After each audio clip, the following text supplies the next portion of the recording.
ठीक है। तो हम लोगों ने लास्ट क्लास में बहुत सारा चीज कवर कर लिए थे, याद आया सबको ना? तो आज हम लोग स्टार्ट करेंगे नेक्स्ट टॉपिक जो होगा हमारा, वो है ना। ठीक है। तो उससे स्टार्ट करने से पहले कुछ चीजें आपको बता दूं जो अपन लास्ट क्लास में ही डिस्कस किए थे, आइसो बार, आइसोटोन्स, आइसो, है ना। ठीक है। तो इसमें से एक दो और रह गए थे जो देख लेना। एक को बोलते हैं हम लोग आइसोस्टर्स, ISOSTERS। आइसोस्टर्स बोलते हैं कब? जब आपका, अगर आप देखोगे, species having same number of electron and atom, same number of electron बोल रहा है एंड एटम बोल रहा है। ठीक है। अब जैसे आपके पास दो एग्जांपल है यहाँ पे, एग्जांपल दिया गया ना यहाँ पे N2 एंड CO। अब आप लोग ये बताओ, N2 में नंबर ऑफ एटम कितना है? दो एन है ना, दो एन एटम है, तो एटम कितना है? दो। सीओ में कितने हमारे एटम है? एक कार्बन है टू है एटम और टू दूसरी हमारी। टू टू अब नंबर ऑफ इलेक्ट्रॉन बताओ। नाइट्रोजन में कितने होते हैं इलेक्ट्रॉन? 7।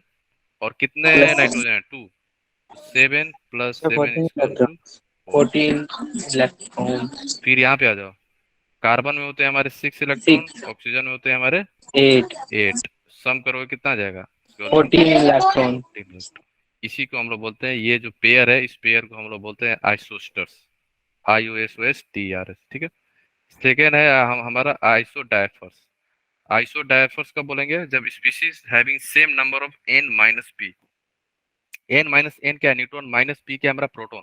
तो बेसिकली आपको चेक करना है A-2Z, ये ध्यान रखना। A-2Z क्या होता है? ए क्या है हमारा? Mass number. ए हमारी क्या होती है? Mass number. और जेड क्या है हमारा? Atomic atomic number. Atomic number. ठीक है। अब आ जाओ, आपके पास दो है ना, पेयर दिया हुआ है एक। ठीक है। ये हमारे ऊपर वाले की क्या बोलते हैं? ए मास नंबर है, ये भी हमारा क्या है? मास नंबर है। ठीक नंबर है ना। अब आप लोग लगाओ mass number minus 2 into Z, 2 into Z करना है। ठीक है। तो ये हमारी क्या हो जाएगी? ये जो है क्या हमारा जेड है ना। और ये भी हमारी क्या है? जेड है।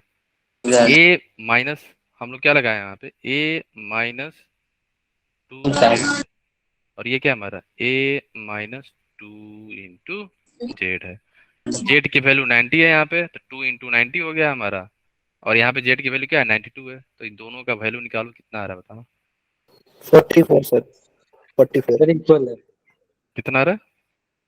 44 154 44, 54 कितना आ रहा है? सर जो भी आ सर रहा है 54 सर एक का 154 है सर पहले वाले का। तो इसका भी तो वही आएगा। सर दोनों का 54 ही आ रहा है। 54 है। 54 है सर। 54 है ओनली। ओहो, आप लोग कोई बोल रहा है 154। ठीक है, मतलब सेम आएगा। करके देख लेना, दोनों की वैल्यू क्या आ जाएगी? Yes same same. Same yes sir same 54। ठीक है, आप लोग ना कैलकुलेट किया करो। ठीक है। अब आते हैं हमारा नेक्स्ट टॉपिक, जिसको हम लोग बोलते हैं डिस्टेंस ऑफ क्लोजेस्ट अप्रोच। ठीक है। डिस्टेंस ऑफ क्लोजेस्ट अप्रोच का मतलब ये होता है कि मान लो, है ना, जैसे जब भी आप अल्फा पार्टिकल को ना न्यूक्लियस के पास ला रहे हो, ठीक है, ध्यान से देखना। हम इस अप्रोच में डायरेक्ट फार्मूला याद रखना, उससे भी आपका क्वेश्चन हो जाएगा, है ना। तो यहाँ पे क्या होता है ना, अल्फा पार्टिकल एक होता है हमारा यहाँ पे, है ना। और हमारा एक मान लो न्यूक्लियस है। अब ध्यान देखना, अल्फा पार्टिकल आ रहा है, नजदीक आ रहा है। ठीक है। नजदीक आएगा, नजदीक आएगा, तो यहाँ पे क्या होगा? किसी एक डिस्टेंस पे जाके वो रुक जाएगा। किसी एक डिस्टेंस पे जाके वो रुक गया। तो वही डिस्टेंस को हम लोग बोलते हैं distance of closest approach. Alpha particle कितना क्लोज चला गया न्यूक्लियस के पास। ठीक है। तो यहाँ पे क्या होता है ना, एनर्जी कंजर्व करते हैं। क्या कंजर्व करते हैं अपन? एनर्जी। तो मान लो एनर्जी कंजर्व करना है ना, E initial equal to E final, यही होगा ना? बोलो। तो यहाँ पे क्या हो जाएगा? अगर हाँ, आप लोग का ये हो गया वर्क पावर एनर्जी फिजिक्स में? हाँ सर। ओ, सर अभी नहीं। नहीं हुआ ना, बस सुन लो तब। है ना, वहां पे जब वर्क पावर एनर्जी पढ़ोगे ना, तो यूज होगा बहुत ज्यादा। ठीक है। एनर्जी कंजर्व यूज करोगे, फाइनल एनर्जी जो होगा वही इनिशियल हो जाता है। एनर्जी हमेशा कंजर्व होता है ना। तो हम लोग क्या करेंगे, इनिशियली क्या होगा? पोटेंशियल एनर्जी होना चाहिए, प्लस काइनेटिक एनर्जी भी हमारी होनी चाहिए। फाइनल क्या हो गया हमारा? फाइनल हमारा है पोटेंशियल एनर्जी प्लस फाइनल है हमारा काइनेटिक एनर्जी, दोनों होना चाहिए। टोटल एनर्जी जो होगा हमारा, ये ई क्या है, टोटल एनर्जी है, टी है। टोटल एनर्जी क्या होता है, potential energy plus kinetic energy. अब आप लोग ये बताओ, आप लोग बताना कि इनिशियली जो है, इनिशियल कोई पोटेंशियल एनर्जी होगा, बहुत दूर पे है। अल्फा पार्टिकल और न्यूक्लियस के बीच में कोई पोटेंशियल एनर्जी होगा, नहीं होता है ना। इनिशियली अगर आप कंपेयर करोगे, इनिशियली कोई पोटेंशियल एनर्जी नहीं होता है, क्योंकि इन दोनों के बीच में डिस्टेंस बहुत ज्यादा होता है, दूर है, तो कोई पोटेंशियल एनर्जी अट्रैक्शन या रिपल्सन फेस नहीं होता है ना। ठीक है, तो इनिशियली क्या होगा, पोटेंशियल एनर्जी हमारी जीरो होगी। लेकिन मान लो कि इनिशियली क्या आ रहा है, अल्फा पार्टिकल न्यूक्लियस के पास आ रहा है, यही आ रहा है ना, आ रहा है धीरे धीरे धीरे धीरे, तो काइनेटिक एनर्जी होगा। तो यहाँ पे हमारी kinetic energy, initial kinetic energy होती है, आप लोग काइनेटिक एनर्जी का फॉर्मूला पढ़े होगे, क्या होता है हमारा, one half upon two M M V V square, square. है ना, half M B square, right. Final क्या हो गया, हमारा न्यूक्लियस आ रहा है, आ रहा है, आ रहा है, आ रहा है, है ना, किसी डिस्टेंस पे जाके रुक गया ये, है ना। तो अगर रुका है, इसका मतलब क्या हुआ, फाइनल वेलोसिटी जीरो हो गया हमारा। क्या हमारी फाइनल वेलोसिटी जीरो हो जाएगी, यस सर। वेलोसिटी जीरो, इसका मतलब क्या है, final kinetic energy will be zero. Zero. लेकिन फाइनल पोटेंशियल एनर्जी आ जाएगा, क्यों, क्योंकि अब न्यूक्लियस और हमारा अल्फा पार्टिकल आ गया है, समझ गए। अब पोटेंशियल एनर्जी यहाँ पे लगेगा, तो पोटेंशियल समझ एनर्जी, नहीं आ रहा। नहीं नहीं, आपको टोटल एनर्जी कंजर्व करना है। मान लो अल्फा पार्टिकल है ना यहाँ पे एक आपका, अल्फा पार्टिकल है और न्यूक्लियस है, तो अल्फा पार्टिकल आएगा ना पास में, यस सर। तो इनिशियली दूर है ना दोनों, तो पोटेंशियल एनर्जी कैसे लगेगा बताओ। डिस्टेंस मान लो बहुत दूर है, डिस्टेंस आर, पोटेंशियल एनर्जी अभी आप लोग पढ़े नहीं होंगे ना वहाँ पे। पोटेंशियल एनर्जी का फॉर्मूला होता है K Q one Q two upon R. R क्या है, डिस्टेंस बिटवीन द चार्ज, ठीक है। आर क्या है हमारा, distance distance between, between charge. Between charge. ठीक है। तो ये आपको, आप लोग को आइडिया नहीं है इसके बारे में, पोटेंशियल एनर्जी सर आपने आपको बताया था पिछली क्लास में, बताया था ये, आपने ये। हाँ, तो पोटेंशियल एनर्जी होता क्या है ना, कि जब दोनों चार्ज किसी डिस्टेंस में होगा तभी तो पोटेंशियल एनर्जी लगेगा, समझ रहे हो, है ना। क्योंकि यहाँ पे चार्ज के रिस्पेक्ट में हम लोग बात कर रहे हैं, ठीक है, क्लियर है। तो यहाँ पे मान लो जैसे, ठीक है, मान लो हमारा यहाँ पे है न्यूक्लियस होगा, है ना, और ये हमारा आ रहा है मान लो अल्फा पार्टिकल यहाँ से, ये अल्फा पार्टिकल है, ठीक है, ये आया आया आया यहाँ तक, ठीक है, और इसके बाद ये डिफ्लेक्ट हो गया इधर, ठीक है, समझ गया, यहाँ आके इसने डिफ्लेक्ट कर गया। तो ये डिस्टेंस निकालना कितना है, कितने पास न्यूक्लियस के पास आया आया हुआ है ये, यही आर, ठीक है, यही हमारी क्या है, distance, closest distance, distance of closest approach, कितना पास में ना उसने न्यूक्लियस के पास पहुंच गया अल्फा पार्टिकल हमारी, ये हमारी क्या है, न्यूक्लियस है, ठीक है। और ये हमारी क्या है, अल्फा पार्टिकल आ रहा है, आ रहा है, आ रहा है, तो इनिशियली क्या होगा, अब इन दोनों के बीच में कोई अट्रैक्शन नहीं है ना, इसलिए इनिशियल पोटेंशियल एनर्जी जो होगा सिस्टम का वो जीरो होगा। लेकिन ये अल्फा पार्टिकल मूव कर रहा है ना हमारा, तो काइनेटिक एनर्जी होगा इसका, तो इनिशियल सर काइनेटिक एनर्जी का फॉर्मूला क्या हो जाएगा, half M B square, M B square. ठीक है। फाइनल क्या होगा, फाइनल जाके स्टॉप हो गया, अब ये फाइनली क्या हो गया, ये अल्फा पार्टिकल यहाँ जाके क्या हो गया, स्टॉप हो गया, यहाँ पे रुक गया ना, देखो यहाँ पे, ये हमारी यस क्या है, सर। अल्फा पार्टिकल, यही अल्फा है यहाँ पे, ठीक है। अब यहाँ पे क्या है, फाइनल वेलोसिटी रुक गया, फाइनल वेलोसिटी क्या है, जीरो है ना, तो फाइनल वेलोसिटी जीरो हो गया, तो इसलिए काइनेटिक एनर्जी फाइनल क्या हो जाएगी हमारी, जीरो। बट अब तो डिस्टेंस लगेगा ना यहाँ पे, मान लो अल्फा पार्टिकल न्यूक्लियस में कितना होगा, जेड, जेड होगा, जेड किसका होगा, atomic number of the atom, yes sir. कोई भी एटम हो, कोई भी एटम हो, जेड यस सर। इनटू उसका इलेक्ट्रॉन, ये हुआ ना चार्ज, जेड ई, यस चार्ज सर, ये हो जेड ई गया ना। चार्ज हो गया। मान लो इसको जेड वन मान लो, अपन जेड वन मान लेते हैं, ये जो अल्फा पार्टिकल होगा इसका क्या हो जाएगा, जेड टू इंटू इलेक्ट्रॉन, ये होगा ना, यस सर। यही होगा ना, Z yes two sir. Into yes into, sir. Fine. अब जब अल्फा पार्टिकल और न्यूक्लियस के बीच में डिस्टेंस हमारा मान लो आर है, आर है, तो पोटेंशियल एनर्जी क्या हो जाएगा, पोटेंशियल एनर्जी फाइनल हो जाएगा K Q one Q two, K Q one Q two upon upon R. R. Q one Q two क्या है, चार्ज है, अल्फा पार्टिकल का एंड न्यूक्लियस का। तो ये जब वैल्यू पुट करोगे ना Q1 Q2 को, तो आपको मिल जाएगा पोटेंशियल एनर्जी है जो हमारा, वो आपको दिखेगा यहाँ पे क्या आ जाएगा, पोटेंशियल एनर्जी फाइनल जो हो जाएगी हमारी K Z1 Z2 into E square upon R. ये हमारी पोटेंशियल एनर्जी फाइनल आएगी। तो जब आप दोनों को बराबर करोगे ना means initial kinetic energy is equal to final potential energy, ये हमारा पोटेंशियल एनर्जी फाइनल है और ये हमारा काइनेटिक एनर्जी इनिशियल है। और यही आर आपको निकालना, यही क्या है, डिस्टेंस है, अप्रोच, कितना अप्रोच किया हमारा अल्फा पार्टिकल न्यूक्लियस को। फाइन। तो यहाँ से आर की वैल्यू आ जाती है के Z1 Z2 E square upon half M B square. Fine. अब जो हमें याद रखना है, डायरेक्ट याद रखना, क्वेश्चन हो जाएगा डायरेक्ट, है ना। अप्रोच बस समझना क्या होता है ना। आप जब वैल्यू पुट करोगे ना इस सबका, जैसे के क्या होता है आप लोग पढ़ोगे आप बाद में, है ना। के कांस्टेंट होता है। जेड, जेड किसके लिए यूज किए थे हम लोग, देखो एटम, एटॉमिक नंबर। सर। नहीं नहीं नहीं, एक मिनट, एक मिनट, वो तो एटॉमिक नंबर ठीक है। इसको आप ले लो 2 Z2E, इसको 1 ले लो, ठीक है। ठीक है, तो जेड हमारा क्या है, एटॉमिक नंबर है ना। अब आ जाओ, ठीक है। के की वैल्यू के कांस्टेंट होता है, आपने जेड के आगे टू क्यों लिखे? कौन सा, सर आपने जेड के आगे टू क्यों लिखे थे? 2 कहाँ है।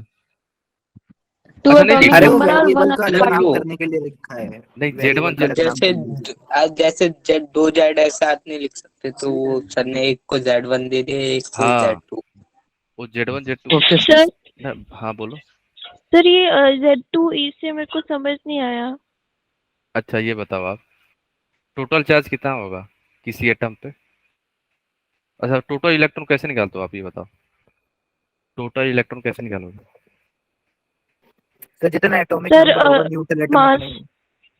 नहीं नहीं नहीं, अगर सर सिस्टम, हाँ बोलो बोलो। सर मास नंबर में से नहीं कुछ नहीं। अगर सिस्टम न्यूट्रल है, एटम हमारा न्यूट्रल है, तो नंबर ऑफ प्रोटॉन जो होगा वही किसके बराबर होता है, जेड। और जेड किसका, electron, electron. Number of electrons. तो कहने का मतलब ये हुआ, अगर एक इलेक्ट्रॉन पे चार्ज ई है, तो जेड इलेक्ट्रॉन पे चार्ज कितना हो जाएगा, जेड टाइम्स ई ई हो जाएगा इंटू ना। जेड। एक इलेक्ट्रॉन पे चार्ज ई है, अगर आपके पास 10 इलेक्ट्रॉन है, जेड की वैल्यू सपोज दैट 10 है, तो क्या हो जाएगा 10 इलेक्ट्रॉन, यही हो गया ना चार्ज हमारा। Yes sir. अगर सोडियम में पूछा जाए, सोडियम में टोटल इलेक्ट्रॉन कितना है, आप क्या सोचोगे पहले, सोडियम, 11। सर 11। 11। क्योंकि सोडियम का एटॉमिक नंबर क्या होता है हमारा 11। 11। तो इलेक्ट्रॉन कितना हो जाएगा 7। 10, 11 ही, यही हमारी अभी टोटल इलेक्ट्रॉन, ठीक है। आ जाओ, यस सर। Z1 हम लोग यूज किए अल्फा पार्टिकल के लिए, Z2 यूज कर रहे हैं कोई एटम होगा, ठीक है। ठीक है, न्यूक्लियस किसी एटम, कोई एटम का न्यूक्लियस है ना, ठीक है। अब आ जाओ, ठीक है, कोई भी मेटल यूज कर सकते हो, ध्यान रखना। Z1 अपना है किसके लिए, अल्फा पार्टिकल के लिए हम लोग ने यूज करा। तो चार्ज कितना होता है अल्फा पार्टिकल पे 2, ये हम लोग कल ही देखे थे, ये था ना चार्ज। एक इलेक्ट्रॉन का कितना वैल्यू होती है 1.6 into 10⁻⁻90 coulomb. Mass of alpha particle क्या होता है, मास ऑफ अल्फा पार्टिकल क्या हो जाएगा हमारा, 4 AMU। 4 AMU। 4 times mass of proton, यही था ना। Sir mass of, yes sir. यही है ना, हम्म। मास ऑफ प्रोटॉन के दो ही 4 न्यूट्रॉन और टाइम। 2 प्रोटॉन होते हैं ना। तो टोटल, क्योंकि प्रोटॉन और न्यूट्रॉन को हम लोग सेम मानते हैं, याद है ना, यस सर। इसलिए मास कितना 4 टाइम्स मास ऑफ प्रोटॉन हो जाएगा ना। इस पे हम लोग यस क्वेश्चन, सर। इस पे क्वेश्चन भी किए थे हम लोग। 4 टाइम्स मास ऑफ प्रोटॉन, और एक प्रोटॉन का मास है 1.67 इंटू 10⁻⁻27 kg। तो मास ऑफ अल्फा पार्टिकल क्या हो जाएगा, ठीक है, ठीक है। मास ऑफ अल्फा पार्टिकल क्या है, M1, एम अल्फा समझ रहे हो ना क्या है, mass of alpha, mass of alpha particle भी क्या है, वेलोसिटी, जिस वेलोसिटी से अल्फा पार्टिकल मूव कर रहा है, v अल्फा है। आप वैसे भी लिख सकते हो यहाँ पे एम अल्फा भी अल्फा लिख सकते हो, ठीक है, ध्यान रखना। एक मिनट नीचे वाली स्लाइड दिखाना। एम अल्फा भी अल्फा भी लिख सकते हो, क्योंकि मूव कौन कर रहा है, अल्फा पार्टिकल मूव कर रहा है ना, न्यूक्लियस के पास जा रहा है, समझ गया, एटम, किसी एटम का न्यूक्लियस सर के मेरे पास को जा एक रहा है। डाउट था हाँ बोलो। सर, हमेशा वी मतलब वेलोसिटी यूज क्यों किया जाता है, स्पीड यूज क्यों नहीं की जाती? अच्छा, यहाँ पे वेलोसिटी और स्पीड में अंतर क्या है? क्योंकि वेलोसिटी जो है ना, वेलोसिटी जो होता है, स्पीड जो है, स्पीड और वेलोसिटी में अंतर क्या है, कोई बता सकता है एनीवन? सर सर वो वेलोसिटी डायरेक्शन का वेक्टर फर्क यूनिट है, है डायरेक्ट और स्पीड में स्पीड डायरेक्शन स्केलर यूनिट है। नहीं होती, वेक्टर उसमें इसलिए, उसमें वेलोसिटी मैग्नीट्यूड होती होता है। है, वेलोसिटी इसलिए यूज कर रहे हैं क्योंकि वो साइन पे उसमें चलता है। डायरेक्शन भी होती है, मैग्नीट्यूड दोनों। यस सर, और स्पीड स्केलर।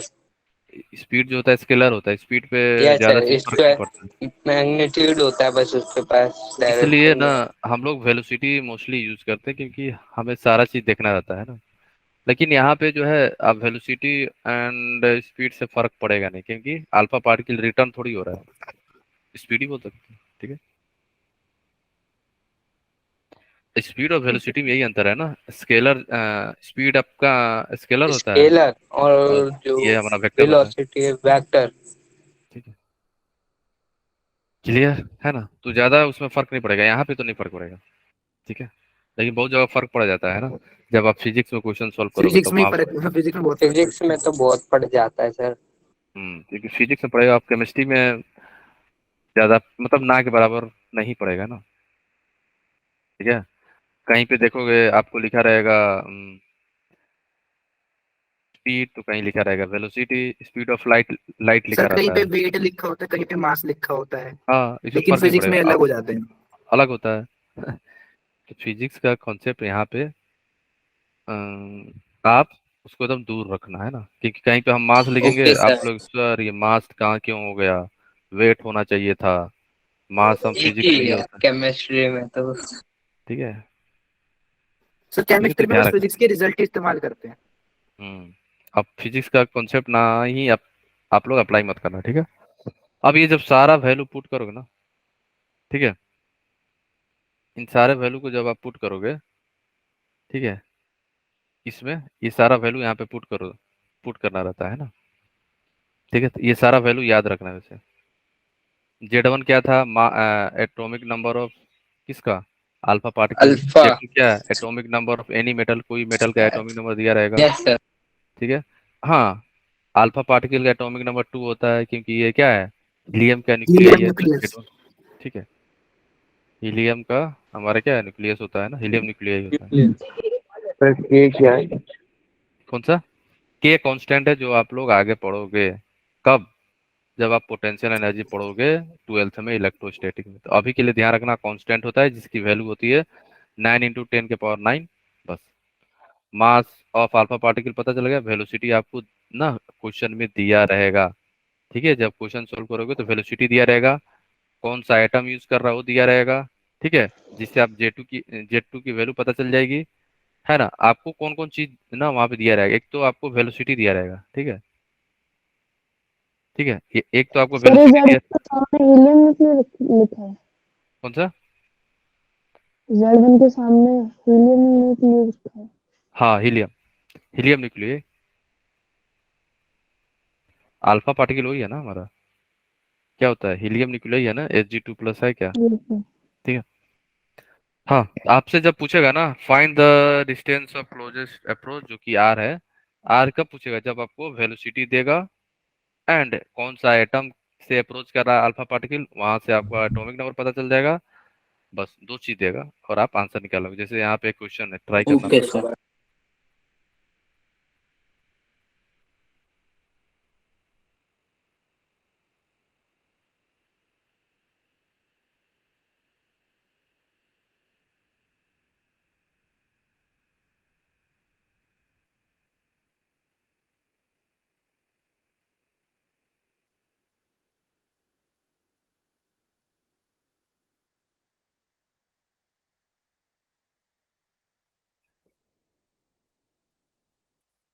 क्या दिया, अल्फा पार्टिकल, ठीक है, तो हमारा Z1 हो गया 2, heavy nuclear target ZE, then the distance closer will be proportional to target heavy nuclear charge ZE, then the distance of closest approach for the alpha particle will be proportional to sir Z ही होना चाहिए। K constant है, radius वो तो निकाल दिया sir, Z ही होगा, ठीक है, कुछ जेड के साथ रिलेशन होगा। मास वेलोसिटी दिया होगा एंड काइनेटिक एनर्जी दे दिया है ना। एनर्जी पूरी दे दी है सर, काइनेटिक एनर्जी दे दी। Initial kinetic energy half ampere square है, तो किसके बराबर हो जाएगा रेडियस हमारा? सर जेड ई होगा शायद से इसका, जेड ई के उसमें हो जाएगा। आर जो आ रहा था हमारा क्या था, आर की वैल्यू यहाँ से कितना आ रही थी, के Z1 Z2 E स्क्वायर था ना, K Z1 Z2 upon E square yes sir. है ना, upon kinetic energy. Upon half M alpha भी अल्फा का स्क्वायर, राइट है ना। तो आप क्या बोल सकते हो? सर एम कांस्टेंट होगा, के कांस्टेंट होगा, जेड वन कांस्टेंट होगा, ई यहाँ पे स्क्वायर भी वेरी क्या, कांस्टेंट होगा।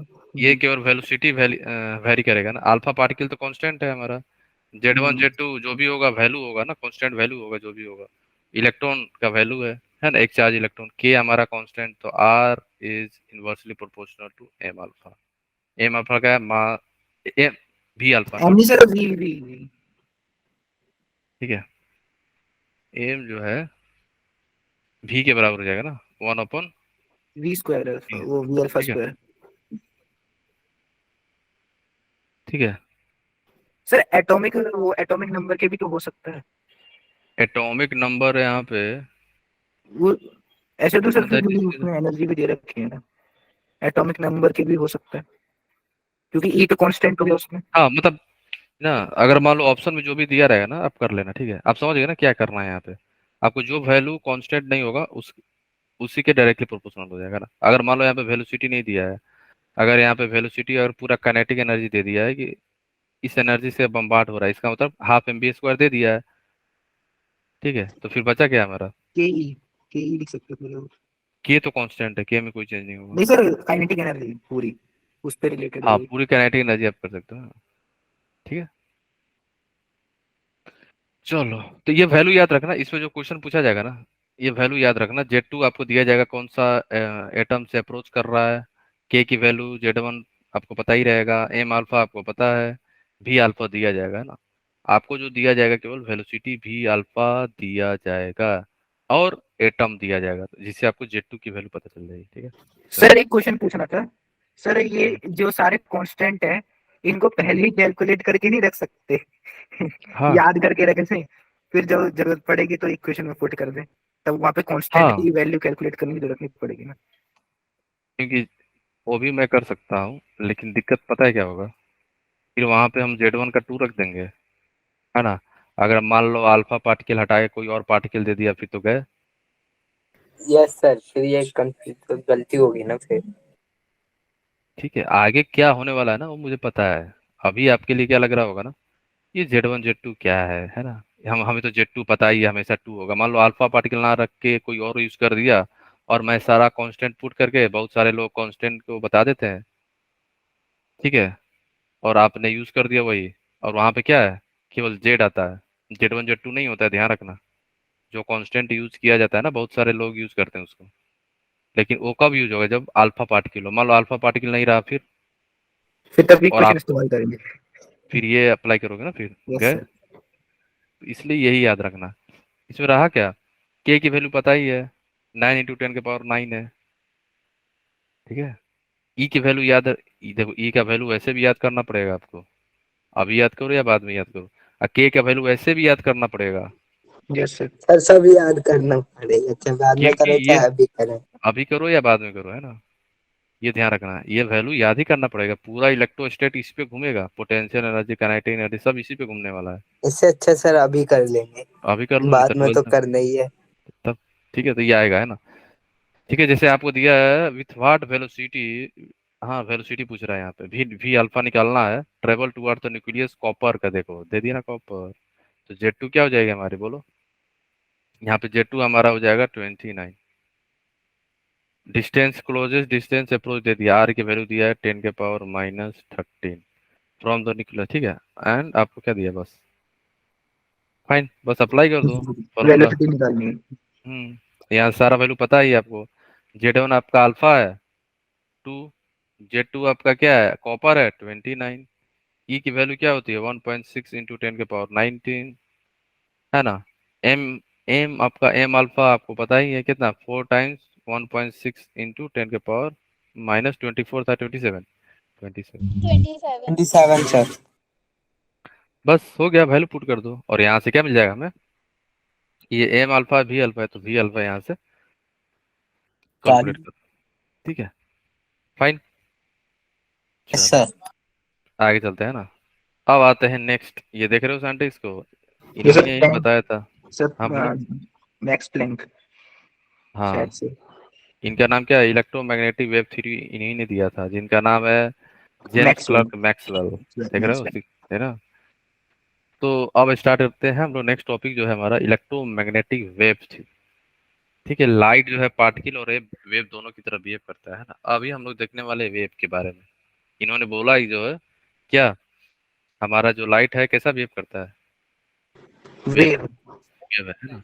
अब एक इलेक्ट्रोमैग्नेटिक वेव थ्योरी, इन्होंने ये बोला था जब भी लाइट जो है, अगर आप देखोगे तो एनर्जी इमिट करता है ना, ठीक है। अगर आप सिंपल ये समझो, जैसे आपके रूम में बल्ब जल रहा है ना अभी, या सिंपल आप रॉड ले लो, हीट, आपने रॉड को क्या कर दिया, हीट कर दिया, ठीक है, हीटेड कर दिया, तो इससे भी क्या निकलेगा, आपको एनर्जी निकलता है, ठीक है, कंटिन्यूअसली रेडिएशन निकलता रहता है। सिमिलरली लाइट लाइट आपके रूम में जल रहा होगा तो यहाँ से भी क्या निकल रही है, इमिट हो रहा है ना एनर्जी, ठीक है, ओके। तो इसी को रेडिएट एनर्जी बोलते हैं ना। रेडिएट एनर्जी क्या बोलते हैं, जहाँ से एनर्जी हमारा निकलता रहा है। और किसी रॉड को हीट कर दिया, बल्ब जल रहा है ना, या हीटर यूज करते हैं अपन पानी गर्म करने के लिए, है ना, ठीक है। ये यहाँ से क्या होता है, हमारा हमेशा रेडिएशन रिलीज होती रहती है ना, फाइन। तो according to electromagnetic wave theory, इन्होंने ये बताया था कि रेड जो हमारा, अगर आप देखोगे ना, इलेक्ट्रिक फील्ड और मैग्नेटिक फील्ड जो होता है ना, एक दूसरे के परपेंडिकुलर होता है मैक्सवेल के द्वारा। मैक्सवेल ने क्या बोला था कि जो हमारा इलेक्ट्रोमैग्नेटिक वेव है वो एक दूसरे से परपेंडिकुलर होगा। ये मान लो हमारा इलेक्ट्रिकल फील्ड है ना, इलेक्ट्रिक फील्ड है हमारा, ये ग्राफ ध्यान रखना है ना, और ये हमारा होता है मैग्नेटिक फील्ड।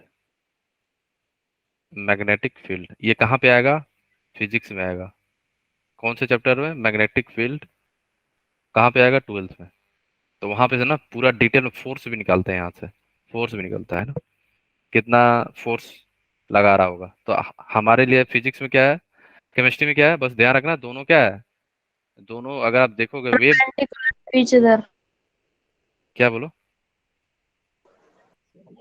जैसे आपने पूछा ना केमिस्ट्री में हमारे लिए क्या था, मैं ये बोलता परपेंडिकुलर टू। हाँ, केमिस्ट्री में बस हमें ये याद रखना है, इलेक्ट्रिक और मैग्नेटिक फील्ड जो होती है, कोई भी वेव प्रोपागेट करेगा, वहां पे इलेक्ट्रिक और मैग्नेटिक फील्ड एक दूसरे के परपेंडिकुलर होंगे, बस।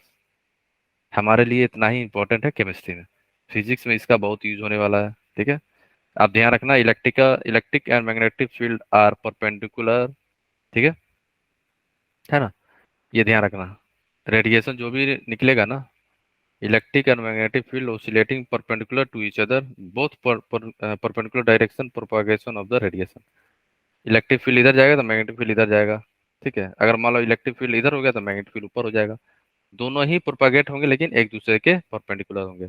ये ब्लू वाला मान लो इलेक्ट्रिक फील्ड है, तो देख लो ब्लू वाला कर्व जो दिखा रहा है इलेक्ट्रिक फील्ड है, राइट। और जो रेड वाली है मान लो ये हमारी क्या है, मैग्नेटिक फील्ड। रेड वाली क्या है, हमारी मैग्नेटिक फील्ड है, मैग्नेटिक फील्ड। ठीक है। अब इसमें किसी को कहीं पे कुछ भी डाउट है नहीं ना, ध्यान रखना। तो हमारे लिए क्या इंपॉर्टेंट है, according to electromagnetic wave theory, electric and magnetic field are perpendicular to each other. जब भी रेडिएशन इमिट होगा, एनर्जी जो फ्लो करेगा वेव, किसके फॉर्म में, इलेक्ट्रिकल और मैग्नेटिक फील्ड इलेक्ट्रिक। दोनों ही क्या होंगे, एक दूसरे के परपेंडिकुलर होंगे, ठीक है। रेडिएशन जो भी निकलेगा परपेंडिकुलर होगा, ठीक है। नेक्स्ट जो है रेडिएशन पोजेज वेव करेक्टर, ये पहले बताया। वेव वेव थ्योरी है तो वेव भी बताएगा। रेडिएशन के पास क्या होता है, वेव होता है, और travel with the velocity of light, light के वेलोसिटी से ये मूव करता है, ठीक है, रेडिएशन हमारा। और एक चीज ध्यान रखना, जो हमारी इलेक्ट्रोमैग्नेटिक वेव होती है ना, इसको किसी भी टाइप का मीडियम का रिक्वायरमेंट नहीं होता कि हमें वैक्यूम चाहिए कि नहीं चाहिए, ये अपने आप प्रोपागेट होता रहता है, तो ध्यान रखना है ना, ठीक है। जो हमारी रेडिएशन है, रेडिएशन को किसी भी टाइप का मटेरियल मीडियम नहीं रिक्वायरमेंट होता प्रोपागेशन के लिए। जैसे यहाँ पे प्रोपागेट हो रहा था ना, मैग्नेटिक और इलेक्ट्रिक फील्ड दोनों ही परपेंडिकुलर थे ना, तो वेव क्या है, इलेक्ट्रिक फील्ड और मैग्नेटिक फील्ड दोनों में परपेंडिकुलर प्रोपागेट करता है, ठीक है। करेक्टरिस्टिक, ये चीजें फिजिक्स में आएगा कहाँ पे, साउंड पढ़ोगे तो वहां पे आएगा।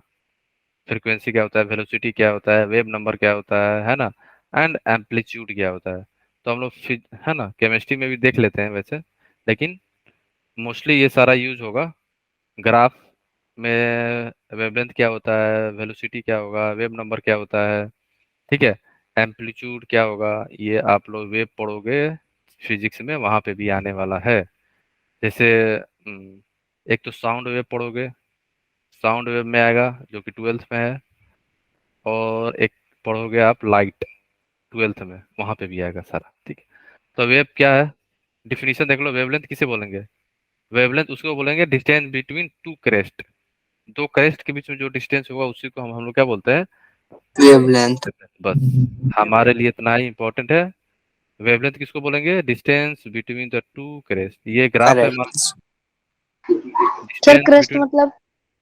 क्रेस्ट टॉप, जहाँ पे आप उसकी बोल पीक सकते होती है, पीक पीक होती होती है। है। यस, इस ग्राफ का सबसे मैक्सिमम पीक कहाँ पे, यहीं पे होगा ना।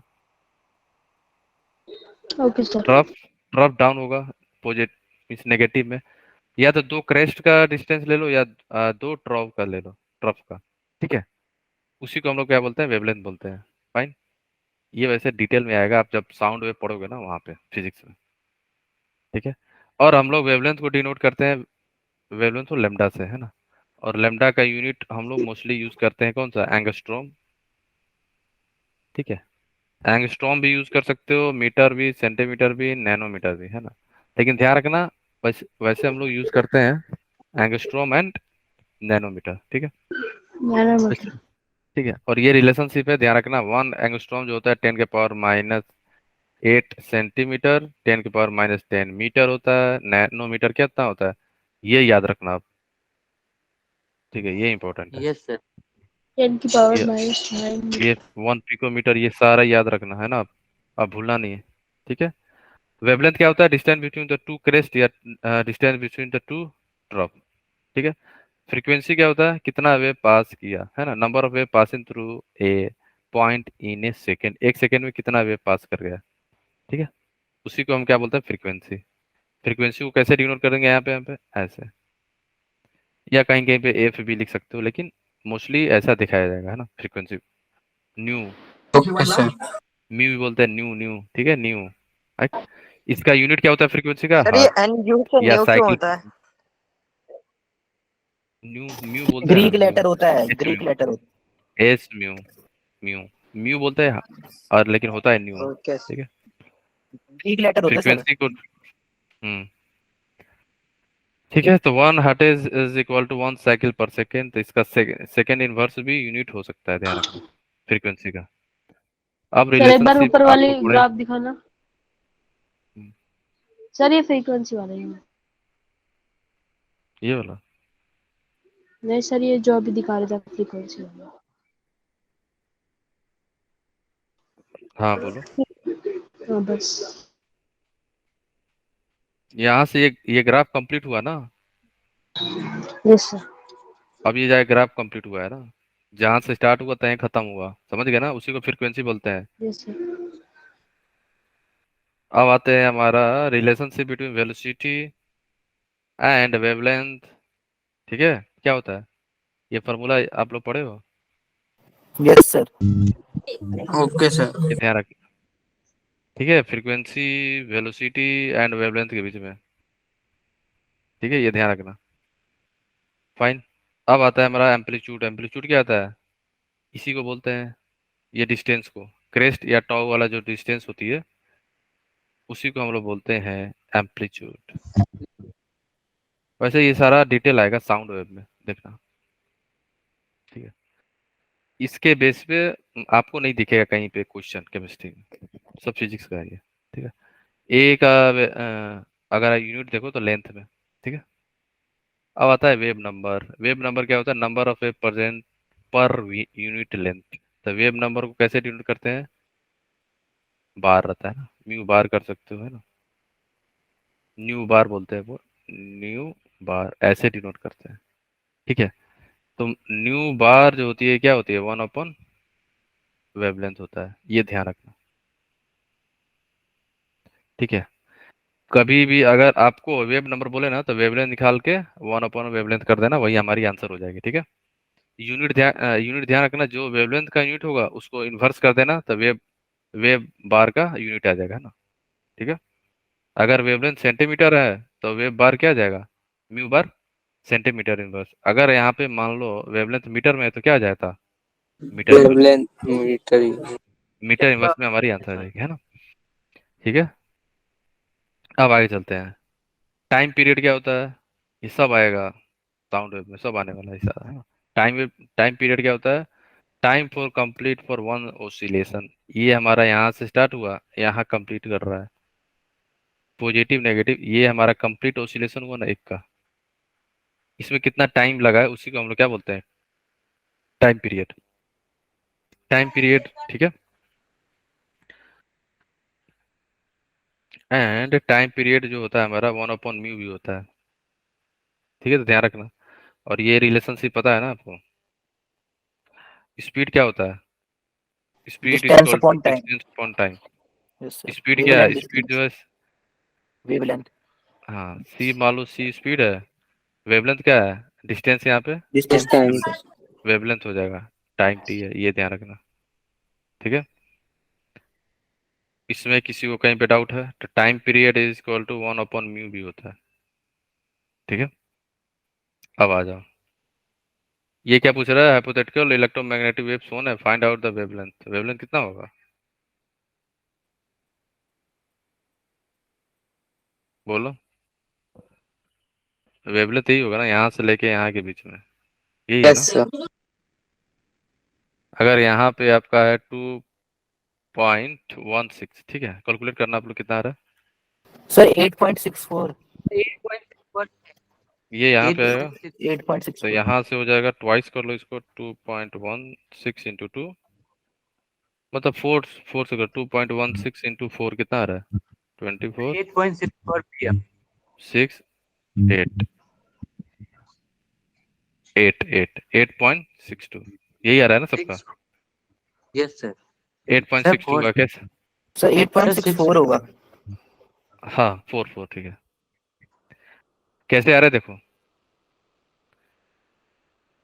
है ना, ये डिस्टेंस दिया हुआ था, और हमारा वेवलेंथ क्या होता है? ये डिस्टेंस बिटवीन टू ट्रफ या डिस्टेंस बिटवीन टू क्रेस्ट, ठीक है। तो ये हमारा वेवलेंथ है, इतना दिया हुआ है, कितना? 2.16, तो ये क्या हो जाएगा यहाँ पे? ये भी होगा उतना ही, 2.16, ये भी हमारा कितना होगा? 2.16, और ये भी हमारी क्या हो जाएगी? 2.16। तो चारों को ऐड कर दो तो आपका आंसर आ जाएगा 8.64, ठीक है। चलो, अब दिया गया है आपको क्या? फ्रीक्वेंसी दिया गया है, और आपको रिलेशनशिप पता है, speed is equal to wavelength into frequency, यही होता है ना, ठीक है। आंसर आ जाएगा यहाँ से, ठीक है। सी क्या है? हमारा स्पीड है। लेमडा क्या है? हमारा वेवलेंथ है। म्यू क्या है? हमारा फ्रीक्वेंसी है, ठीक है। तो टाइम पीरियड भी क्या होता है? 1/μ। म्यू क्या था? हमारा फ्रीक्वेंसी होता है ना। T is equal to 1/f, F भी होता है ना। मान लो म्यू में कंफ्यूज हो जाओ तो क्या लिख सकते हो? 1/f भी लिख सकते हो, ठीक है। चलो, इसमें आप लोग ट्राई करना, इजी है। फ्रीक्वेंसी क्या होता है? 1/टाइम पीरियड, ठीक है। आप लोग कर लेना, इसमें ज़्यादा टफ नहीं होता है ना। वैसे इसमें किसी को डाउट हुआ तो पूछ लेना, है ना, सब बेसिक चीज़ें हैं। Okay sir. ये बहुत बेसिक है, मतलब 8 9 क्लास 8 9 का सब सारा चीज़ है ना, प्रैक्टिस के लिए डाला गया है ना, ठीक है। ओके, अब बताओ फ्रीक्वेंसी ऑफ द वेवलेंथ आपको दिया गया इतना है ना, तो वेव नंबर क्या होगा जल्दी बताओ। वेव नंबर क्या होगा हमारा यहाँ पे, बोलो। फ्रीक्वेंसी एंड वेव नंबर में रिलेशनशिप पता है? यस सर, फ्रीक्वेंसी वो sir frequency wave number relation होता है, wave number is equal to speed of light upon में frequency. Speed of light upon sorry sir, frequency, ये frequency upon speed of light, क्या क्या? Frequency upon speed of light. Frequency जो होगा आप देखो, speed is equal to wavelength into lambda frequency. Frequency हुआ ना। लेकिन आप देखोगे वेव नंबर क्या होता है, वेव बार जो होता है 1 अपॉन लेमडा होता है, लैम्डा, यस ठीक सर। है। तो आपको क्या करना होगा ना, यहाँ पे लेमडा की जगह पे क्या लिख सकते हो, lambda is equal to 1 upon nu bar, है ना। तो यहाँ से सी आ जाएगा हमारा म्यू अपॉन म्यू बार, ये होता है रिलेशनशिप, ठीक है। Yes sir, frequency upon speed of light. तो आपका जो म्यू बार आएगा क्या आ जाएगा, frequency upon frequency speed. Upon speed. Speed. तो फ्रीक्वेंसी कितना दिया हुआ है, ये सबको समझ में आ रहा है ना, ये हमारा फ्रीक्वेंसी है, सर स्पीड कितना था? ये हमारा है वेव नंबर, ये हमारा है वेव नंबर, ठीक है। वेव नंबर है ना, ये रिलेशनशिप भी ध्यान रखना आप लोग, है ना, ठीक है। तो वेव नंबर ऑफ फ्रीक्वेंसी आपको दिया गया है 12 × 10⁻14, 10⁻14 है, divide by speed of light कितना होता 3 है, मल्टीप्लाई 10⁻8। 3 × 10⁻8 स्पीड ऑफ लाइट है ये, 3 × 10⁻8, इसी क्या है, स्पीड या वेलोसिटी ऑफ लाइट, ठीक है। तो ये ध्यान रखना, इस छोटी छोटी बातें। वैसे इस टाइप का क्वेश्चन चांसेस बहुत कम रहता है पूछने का, सब फिजिक्स का ही पार्ट है ये सब, ठीक है। अब जो 2013 में पूछा गया है ना, इजी है ये सब। क्या है, वैल्यू ऑफ प्लैंक कांस्टेंट इतना, स्पीड ऑफ लाइट ये दिया हुआ है, which value closest to the wavelength in nanometre of quantum. हाँ बताओ क्या होगा, बोलो। स्पीड ऑफ लाइट आपको दिया गया है 3 × 10⁻17 नैनोमीटर पर सेकेंड। अच्छा, which value is closest to the wavelength in nanometre of quantum of light frequency, easy तो है। Speed is equal to distance upon time, यही था ना। Yes sir. और हमें क्या सर पूछ आज रहा है, हमें पूछ रहा है वेवलेंथ, ठीक है। वेवलेंथ क्या हो जाएगा, स्पीड इंटू टाइम। तो वेवलेंथ स्पीड कितना दिया हुआ था, 3 × 10⁻17। टाइम कितना है हमारा, 6 × 10⁻15। कितना आ रहा है बताना, यही हमारी आंसर हो जाएगी। तो कितना हो जाएगा, 18 × 10⁻12 टू 3 32। सर वो नैनोमीटर दे रखा था, तो एक उसमें मिनट, 9 माइनस एक करना पड़ेगा। नैनोमीटर, ये सर 9 माइनस करना पड़ेगा तो 17 में से। क्या? सर ये जो है 6 × 10⁻15 हमारा फ्रीक्वेंसी है, तो डिवाइड हो जाएगा। हाँ यस सर, फ्रीक्वेंसी है वो। एक मिनट, ओह, यस एक sir, yes yes yes, frequency. Yes yes yes, ये हमारा जो है फ्रीक्वेंसी है, टाइम नहीं है, ठीक है। तो फ्रीक्वेंसी क्या हो जाएगा, 1 अपॉन टाइम पीरियड, ये होता है ना, ये होता है ना। Yes yes sir. तो टाइम क्या हो जाएगा हमारी, 1 अपॉन फ्रीक्वेंसी, ये होगा ना। तो फ्रीक्वेंसी यस कितना दिया हुआ आपको, 15। 6 × 10⁻15, यही हमारी क्या हो जाएगी टाइम। तो टी क्या है हमारा, टी इज इक्वल टू 1/(1/6 × 10⁻15 हो जाएगा, सर तो 10 के पावर। 50 है। तो यहाँ से वेवलेंथ आ जाएगा हमारा 3 × 10⁻15 डिवाइड बाई 6 × 10⁻15। तो यहाँ से आ जाएगा हाफ, और ये कैंसिल आउट, हाफ इंटू 10⁻2, यही हमारी आंसर आएगा। Yes sir. हाँ ठीक है, तो अप्रोक्स आप बोल सकते हो कितना आएगा, 100 डिवाइड बाई 100 डिवाइड बाई 50 2, आ रहा है। 50 नैनोमीटर, तो आंसर आ जाएगा 50। इसमें किसी को डाउट है? हाँ, ध्यान रखना, कहीं जल्दी जल्दी में क्या होता है, मिस्टेक हो सकता है आपसे, ठीक है, ध्यान रखना। ये रिलेशनशिप पता होना चाहिए, है ना, ठीक है। और फ्रीक्वेंसी एंड टाइम पीरियड के बीच में पता होना चाहिए, दोनों इन्वर्सली रिलेटेड होता है, ये भी ध्यान रखना है ना फॉर्मूला, ठीक है। वैसे सारा फॉर्मूला वहाँ पे लिखा हुआ होगा, है ना, ऊपर, ठीक है, तो याद रखना जरूर, ठीक है। चलो आगे चलते हैं हम लोग, है ना। अब आता है हमारा इलेक्ट्रोमैग्नेटिक स्पेक्ट्रम। देखो स्पेक्ट्रम क्या है ना, हम लोग जो है ना वेवलेंथ के बेसिस पे हम लोगों ने रीअरेंज किया है रेडिएशन को। सिंपल वर्ड में इलेक्ट्रोमैग्नेटिक स्पेक्ट्रम क्या है, just like a arranging the electromagnetic radiation on the basis of wavelength या on the basis of wavelength, wavelength या फ्रीक्वेंसी बोल सकते हो, ठीक है, क्लियर है। हम लोग जो है ना रेडिएशन को वेवलेंथ के वैल्यू पे रीअरेंज किए हैं, उसी को हम लोग बोलते हैं इलेक्ट्रोमैग्नेटिक स्पेक्ट्रम, ठीक है। अब याद करने वाली चीजें क्या है, यहाँ पे ध्यान रखना, ये ऑर्डर, ऑर्डर याद होना चाहिए आपको, ठीक है। कॉस्मिक रे, gamma ray, X ray, ultraviolet, visible, infrared, microwave and radio wave. हमारे लिए कौन सा इंपॉर्टेंट होता है, अल्ट्रावायलेट, विजिबल एंड इंफ्रारेड, ये ध्यान रखना, ठीक है, क्लियर है। ये वेवलेंथ का ऑर्डर है, इंफ्रारेड का वेवलेंथ ज्यादा होता है, विजुअल देन विजुअल, देन उसके पीछे आता है अल्ट्रावायलेट, और बाद में तो पता है ना माइक्रो में रेडियो, उसके पीछे एक्सरे, उसके पीछे गामा रे, उसके बाद कॉस्मिक रे। तो ये आप याद रखना, ऑर्डर, ऑर्डर इंपॉर्टेंट है हमारे लिए, है ना, ठीक है। तो electromagnetic spectrum is nothing but rearranging the radiation on the basis of their wavelength, sir बस।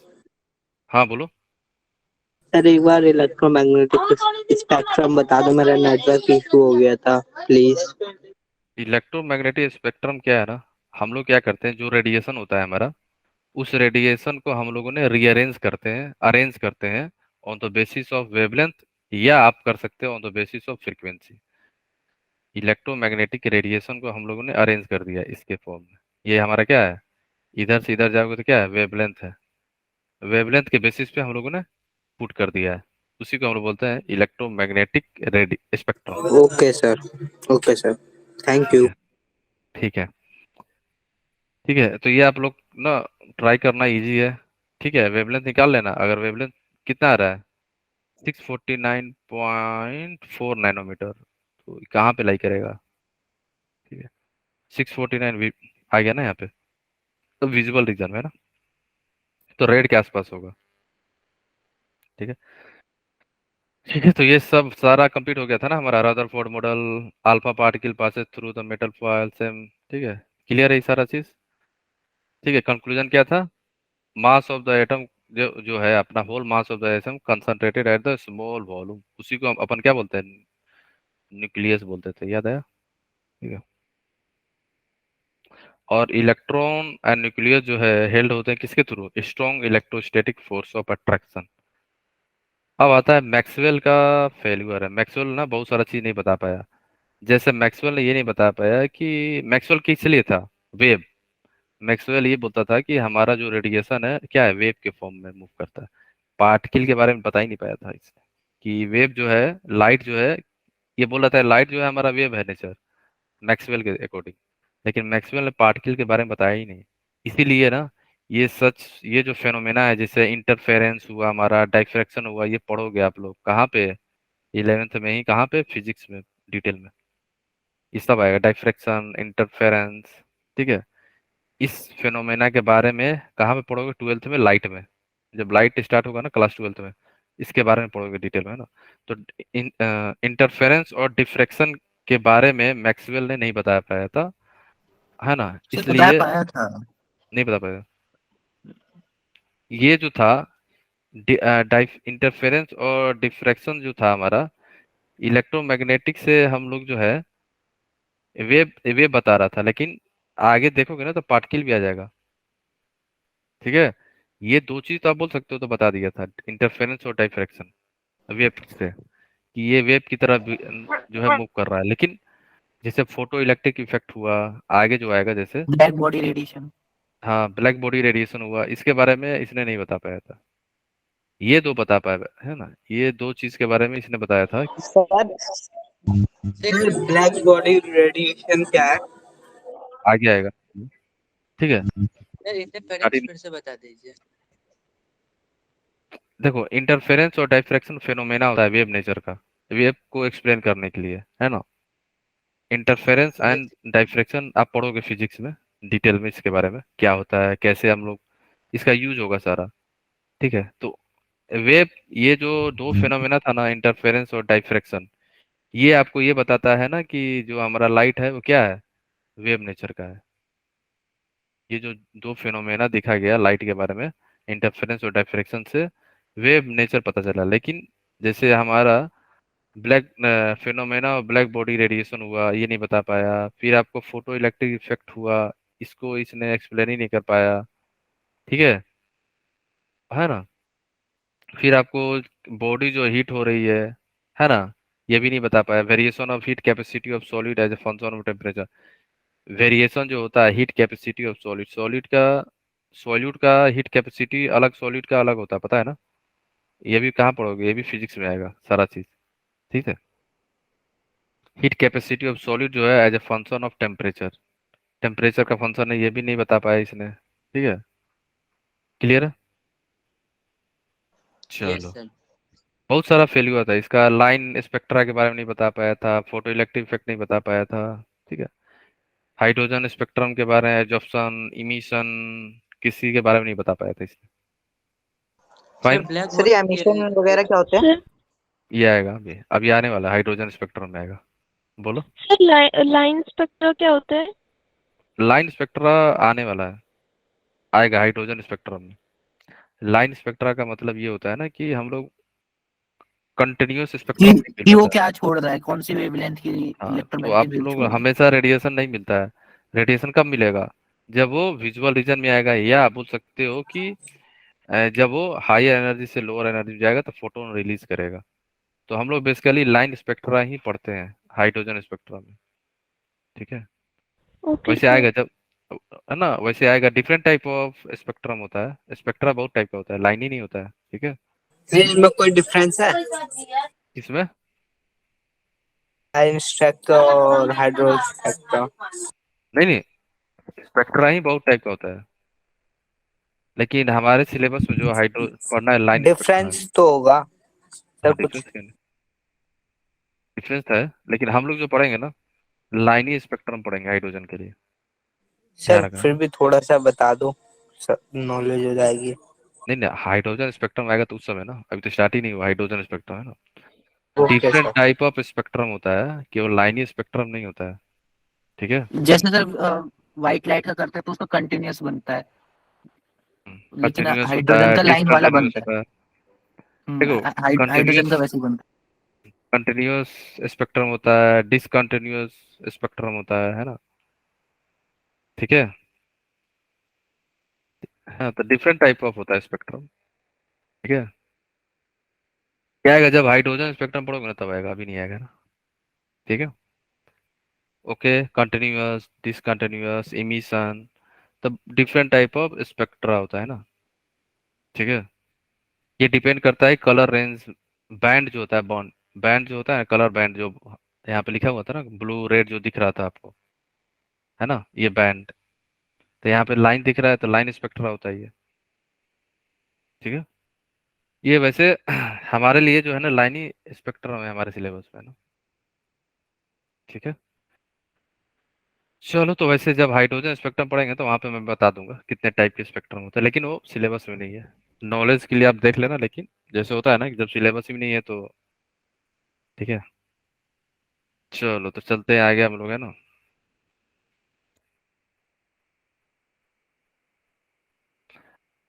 हाँ, अब जो है हमारा ये जो मैक्सवेल थ्योरी था, है ना, दिस फेनोमेना, जो भी ये फेनोमेना था ना हमारा, black body radiation, photo electric effect, ये हमारा स्पेक्ट्रा, है ना, ये कोई भी फेनोमेना ना, ये बता रहा था कि हमारा जो ईएमएफ वेव है are suppose to have particle nature. ये फेनोमेना से हमें क्या लग रहा था कि जो वेव है उसका पार्टिकल नेचर भी है। और इलेक्ट्रोमैग्नेटिक वेव से क्या पता चल रहा था वेव है। और इससे क्या पता चलेगा, जो ये फेनोमेना हो रहा था, ब्लैक बॉडी रेडिएशन हुआ, फोटो इलेक्ट्रिक इफेक्ट हुआ रहा था, इससे हमें ये लग रहा था कि लाइट का क्या है या वेव का क्या है, वेव नेचर तो है लेकिन पार्टिकल नेचर भी होता है। ठीक है, क्लियर है। तो ब्लैक बॉडी रेडिएशन क्या होता है, ऐसा बॉडी जो हीट को क्या करे, ऐसा बॉडी जो आगे हीट को लगेगा इमिट करे, है ना, एब्जॉर्ब। है ना, ऐसा बॉडी जो हीट हीट को क्या करता है, एब्जॉर्ब करता है ना, या बोल सकते हो कि ऐसा बॉडी जो जितने भी फ्रिक्वेंसी है सबको एब्जॉर्ब कर लेता है। ठीक है, दो टाइप से आप डिफाइन कर सकते हो ब्लैक बॉडी रेडिएशन को, या तो ऐसा बोल सकते हो कि ऐसा बॉडी जो सारे फ्रिक्वेंसी को एब्जॉर्ब कर रहा है, या बोल सकते हो ऐसा बॉडी जो सारे फ्रिक्वेंसी को एमिट रिफ्लेक्ट कर कर रहा दे है, रहा है। हाँ, एमिट इमिट कर कर रहा रहा है, इमिट बोल सकते हो। ठीक है, क्लियर है, बोलो। सर हमने छोटी क्लासेस में भी पढ़ा था कि जो ब्लैक कलर होता है वो ज्यादा जल्दी टेम्परेचर एब्जॉर्ब एब्जॉर्ब कर। करता है यस व्हाइट सर। लाइट के, व्हाइट कलर के। हाँ, लेकिन ऐसा कोई जरूरी नहीं है, इमिट भी होता है ना। ये सर एमिट भी करता है उतनी जल्दी। तो ध्यान रखना कि ब्लैक बॉडी क्या होता है ना, ऐसा बॉडी जो जितने भी फ्रीक्वेंसी सारे को एब्जॉर्ब कर रहा होगा या सारे को इमिट कर रहा होगा, रेडिएशन को एब्जॉर्ब कर रहा होगा या तो रेडिएशन को इमिट कर रहा होगा, दोनों ही केस पॉसिबल है। ठीक है, क्लियर सर है। इमीट क्या होता रिलीज करना, छोड़ देना। है? Okay sir, okay. ठीक है, तो ध्यान रखना। ओके, चलो आगे चले हम लोग। अब आ जाओ ब्लैक बॉडी रेडिएशन का। हाँ, तो according to electromagnetic wave theory, energy is emitted और अब्जॉर्ब, है ना। इलेक्ट्रोमैग्नेटिक वेव थ्योरी से हमें ये पता चला है कि एनर्जी जो होगा या आइदर क्या होगा, इमिट कर रहा होगा या एब्जॉर्ब कर रहा होगा कंटिन्यूअसली।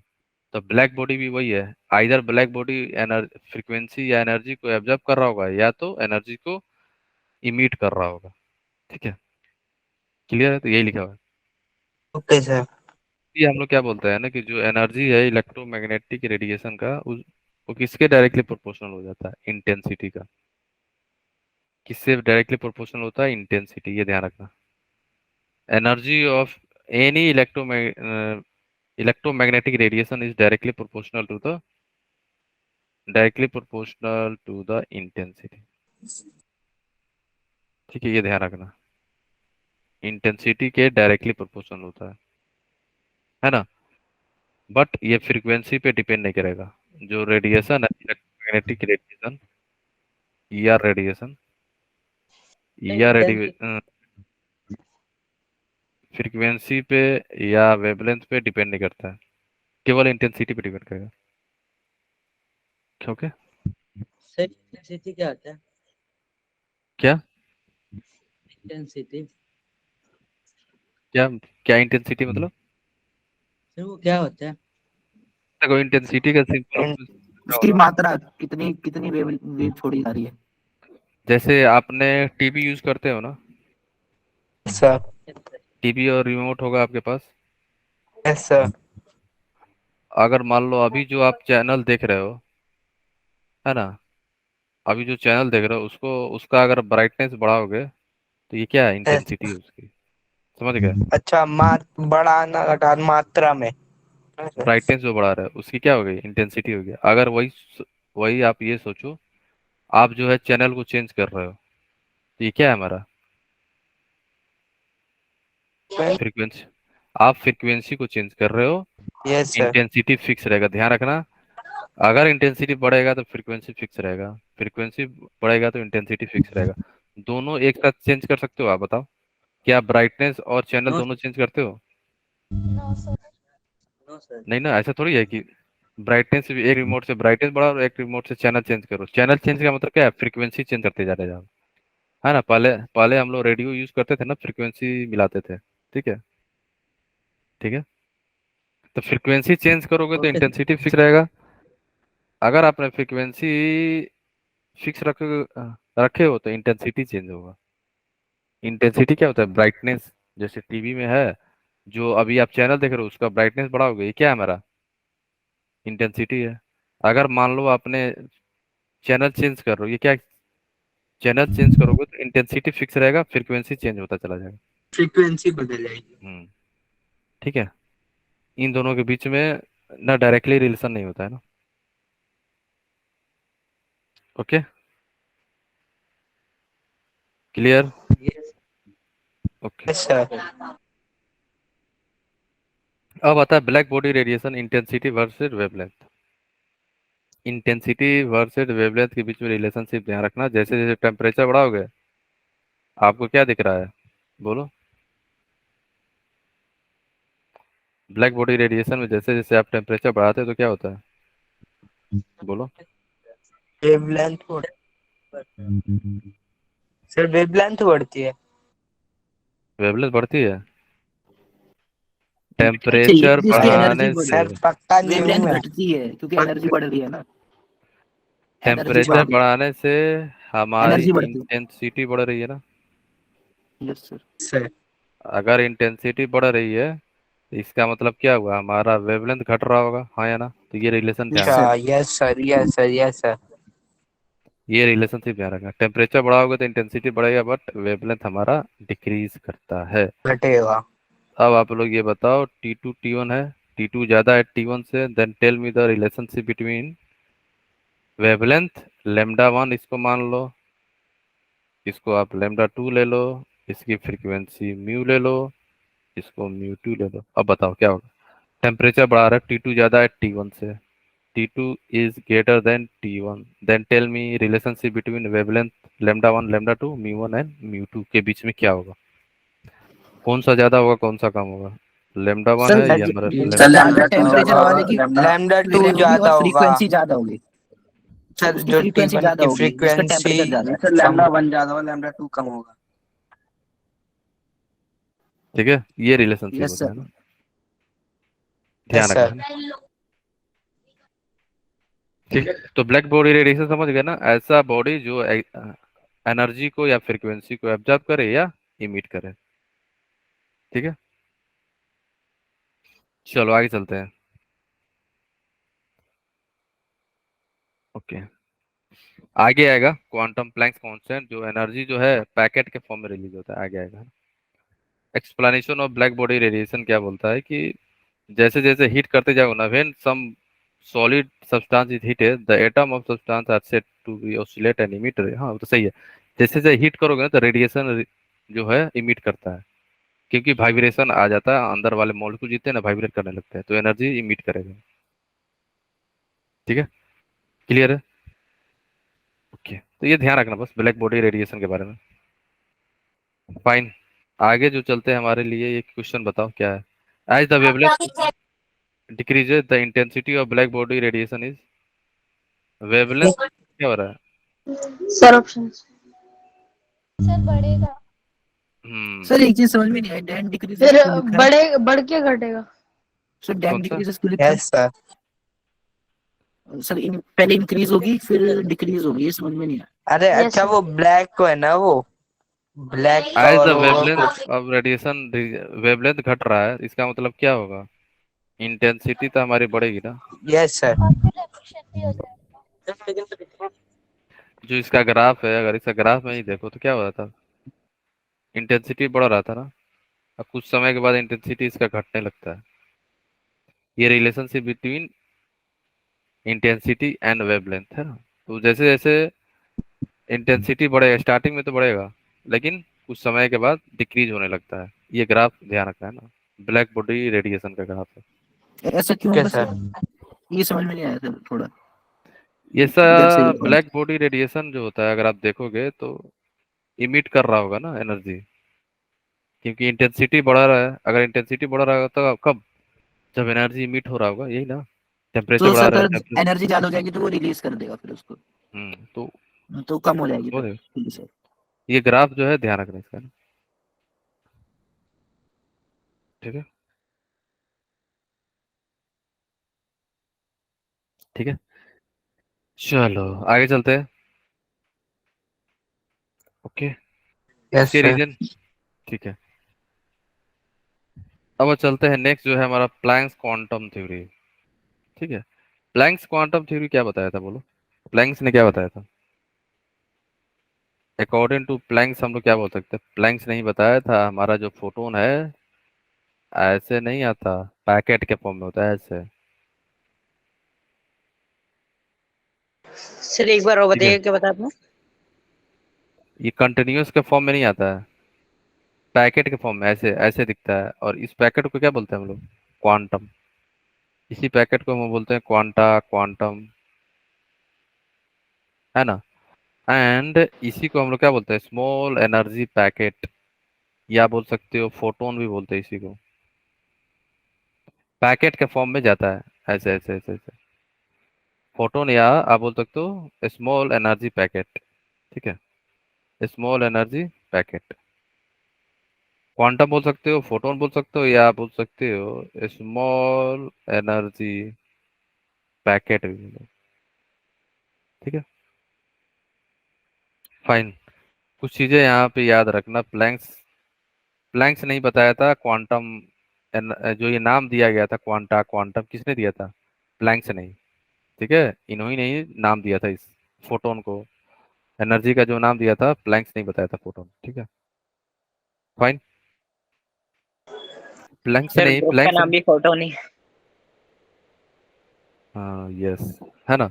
और प्लैंक्स ने यही बताया था कि जो एटम और मॉलिक्यूल जो है ना, ये एनर्जी जो इमिट करेंगे या एब्जॉर्ब करेंगे, जो भी एनर्जी रिलीज कर रहे होंगे, जो भी एनर्जी एब्जॉर्ब कर रहे हैं, वो भी कैसे? पैकेट के फॉर्म में, डिस्क्रीट पैकेट के फॉर्म में एनर्जी होगा। Not in the continuous manner, इसे मैनर में नहीं होगा, कंटिन्यूअस मैनर में नहीं होगा, not in A continuous manner, ध्यान रखना।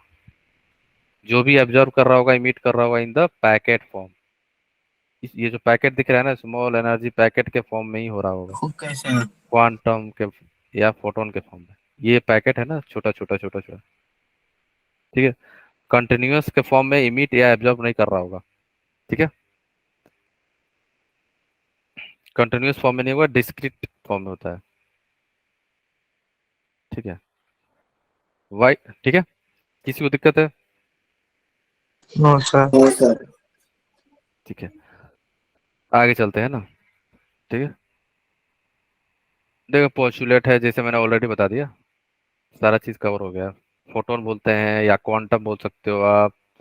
छोटे छोटे पैकेट जो एनर्जी था, एनर्जी जो है छोटे छोटे पैकेट के फॉर्म में आ रहा होगा, ऐसे ऐसे ऐसे जा रहा होगा। अब ऐसे नहीं जाएगा, कंटिन्यूअस फॉर्म में नहीं होगा, ध्यान रखना। पैकेट के फॉर्म में, डिस्क्रीट फॉर्म में आपको जाता है, स्मॉल डिस्क्रीट पैकेट एनर्जी के फॉर्म में चलता है ये। उसी को हम लोग बोलते हैं क्वांटम या photon. Quantum of energy is called photon, और पैकेट जो एनर्जी होता है उसी को बोलते हैं क्वांटम। ठीक है, फाइन। तो ये ध्यान रखना आप लोग, है ना। ये आएगा, फोटो इलेक्ट्रिक का डायग्राम बार बार दिखा रहा है आपको। ये यहाँ पे आएगा, स्ट्राइक करेगा, यहाँ से इलेक्ट्रॉन रिमूव हो जाएगा। आगे देखेंगे ना। पोस्टुलेट क्या था क्वांटम, प्लैंक क्वांटम थ्योरी का? ठीक है, एनर्जी जो है किसके डायरेक्टली प्रोपोर्शनल होगा? फ्रीक्वेंसी से। ये बता रहा है ना, energy directly proportional to frequency, इसलिए डायरेक्टली प्रोपोर्शनल हटा के एच में होगा। ये फॉर्मूला अब याद रखना एनर्जी निकालने के लिए। इसको और आप लोग सिंप्लीफाई कर सकते हो। एच क्या है हमारा? Planck's constant. प्लैंक्स कांस्टेंट की वैल्यू याद रखना, 6.626 इंटू 10⁻34 जूल सेकेंड। सर यहाँ पर मेरा एक क्वेश्चन था। सर हम्म जो प्लैंक थे, उन्होंने हम्म। अपनी क्वांटम थ्योरी रिलाइट की, तो वो तो उन्होंने ब्लैक बॉडी रेडिएशन या उसको एक्सप्लेन करने के लिए दी होगी। पर सर उन्होंने यहाँ पे प्लैंक कांस्टेंट कैसे कैलकुलेट करा? प्लैंक्स, ये कांस्टेंट बोल रहे हो? ये सर कांस्टेंट कैसे कैलकुलेट करा? थ्योरी तो उन्होंने एक्सप्लेन करने के लिए दे दी होगी, ये कांस्टेंट कैसे कैलकुलेट करा? तो देखो, कांस्टेंट तो एक्सपेरिमेंट से ही कैलकुलेट किया होगा उन्होंने। ठीक है, ये प्लैंक्स कांस्टेंट तो आपको ये देखना पड़ेगा, क्योंकि ये एक्सपेरिमेंटली वैल्यू है, इसलिए इसे हम लोग कांस्टेंट बोल रहे हैं, नहीं तो फिर तो हम ही कैलकुलेट ना करें। अब पर जैसे, हाँ बोलो। सर एक जो फोटोन है वो तो हम्म बहुत छोटा होगा सर, फ्रीक्वेंसी तो उसकी पता चल जाएगी, लेकिन सर क्या कहते हैं, ऐसे कैसे पता चलेगा कि उसमें एक फोटोन में कितनी एनर्जी है? एक फोटोन में ये है ना, ऐसा वेट सेटअप होगा करेंगे जिससे, ना। ऐसा एक्सपेरिमेंट सेटअप हुआ होगा जहाँ पे एनर्जी भी पता चल रहा होगा, तभी तो कांस्टेंट की वैल्यू आएगी, नहीं तो फिर तो आ ही नहीं पाएगी। कोई भी कांस्टेंट का वैल्यू आपको दिया जा रहा है ना, आप समझ जाना ये एक्सपेरिमेंटली होगा, या अलग मटेरियल का अलग अलग होता है, और वो भी कैसा होता है? एक्सपेरिमेंटली कैलकुलेट किया जाता है। आप ना थ्योरेटिकली नहीं कर पाओगे। ठीक है, ये जो प्लैंक्स कांस्टेंट का कांस्टेंट है, ये कांस्टेंट किसने दिया था? प्लैंक्स ने। और ये एक्सपेरिमेंटली ना निकला होगा यहाँ से। अगर आप ये सोचो कि हम लोग कैलकुलेट करेंगे प्लैंक्स कांस्टेंट को, तो ये तो पॉसिबल ही नहीं है ना फिर। ठीक है, ये एक्सपेरिमेंटली किया गया है। ठीक है, तो ध्यान रखना है ना, ये एक्सपेरिमेंट किया गया है। ये हम लोग थोड़ी कॉपी पेन पे अगर आप कैलकुलेट करना चाहो, ये थोड़ी हो पाएगा। प्लैंक्स कांस्टेंट जैसे कोई सा भी कांस्टेंट है, आप मान लो जो भी हम लोग यूज करते हैं, ठीक है। जैसे मोल कॉन्सेप्ट में कोई कांस्टेंट था हमारा, एन ए कांस्टेंट जो था। अवोगाड्रो, यस सर, हाँ, अवोगाड्रो। वो वो भी तो एक्सपेरिमेंट ही करके निकाला गया था ना, वो भी। ठीक है, ठीक है, वो भी अगर आप देखोगे, वो भी तो एक्सपेरिमेंट ही करके निकाला गया था। ठीक है, यस सर। ठीक है, तो ये ध्यान रखना, ये एक्सपेरिमेंट डाटा। और ये नहीं पूछा जाएगा कैसे प्लैंक्स कांस्टेंट जो है आप कैलकुलेट करो। ठीक है, ठीक है, तो ये ध्यान रखना, प्लैंक्स जो जो भी कैलकुलेट किया हुआ सेंट, ठीक है, ये रिसर्च किया होगा लाइट पे, समझ गए। तो बेसिकली जो प्लैंक्स कांस्टेंट निकाला गया था ना, ग्राफ व्राफ किया गया होगा एक्सपेरिमेंट।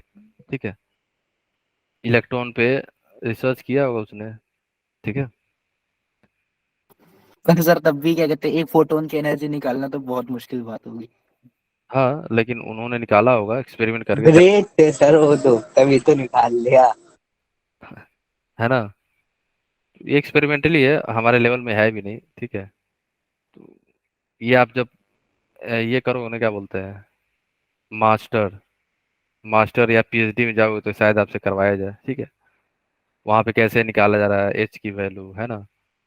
ठीक है, क्योंकि ये जो है प्लैंक्स ने ही मेजरमेंट करके बताया था प्लैंक्स कांस्टेंट की वैल्यू। ठीक है, हाइड्रोजन एटम को उसने यूज किया होगा, वन इलेक्ट्रॉन सिस्टम है। ठीक है, उसके हेल्प से ही किया होगा। ये बेसिकली एक्सपेरिमेंट बेस है, लाइट यूज किया गया होगा। ये हम लोग नहीं निकाल पाएंगे पेन पे, कॉपी पे बैठ के, तो नहीं हो पाएगा, है ना। ठीक है, तो ध्यान रखना। फाइन, एक्सपेरिमेंट किए होंगे, है ना, एक्सपेरिमेंट डाटा है ना ये सारा, ग्राफ व्राफ आता है। ठीक है, तो उतना डिटेल में हम लोग नहीं जा सकते हैं, क्योंकि फिर तो पता चला तैयारी किसी और का हो रहा है, पढ़ कुछ कुछ और रहे हैं, है ना।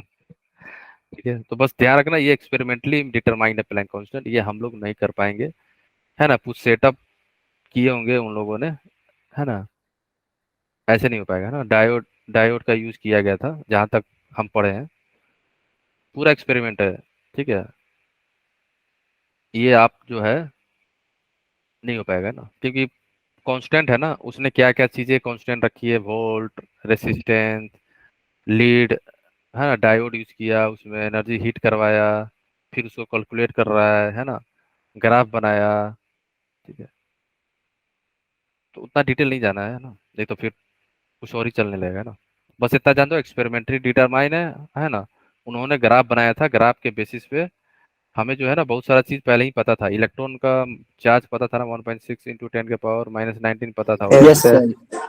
तो इसके, है ना, इसका भी उन्होंने ना हेल्प लिया था निकालने के लिए प्लैंक्स कांस्टेंट।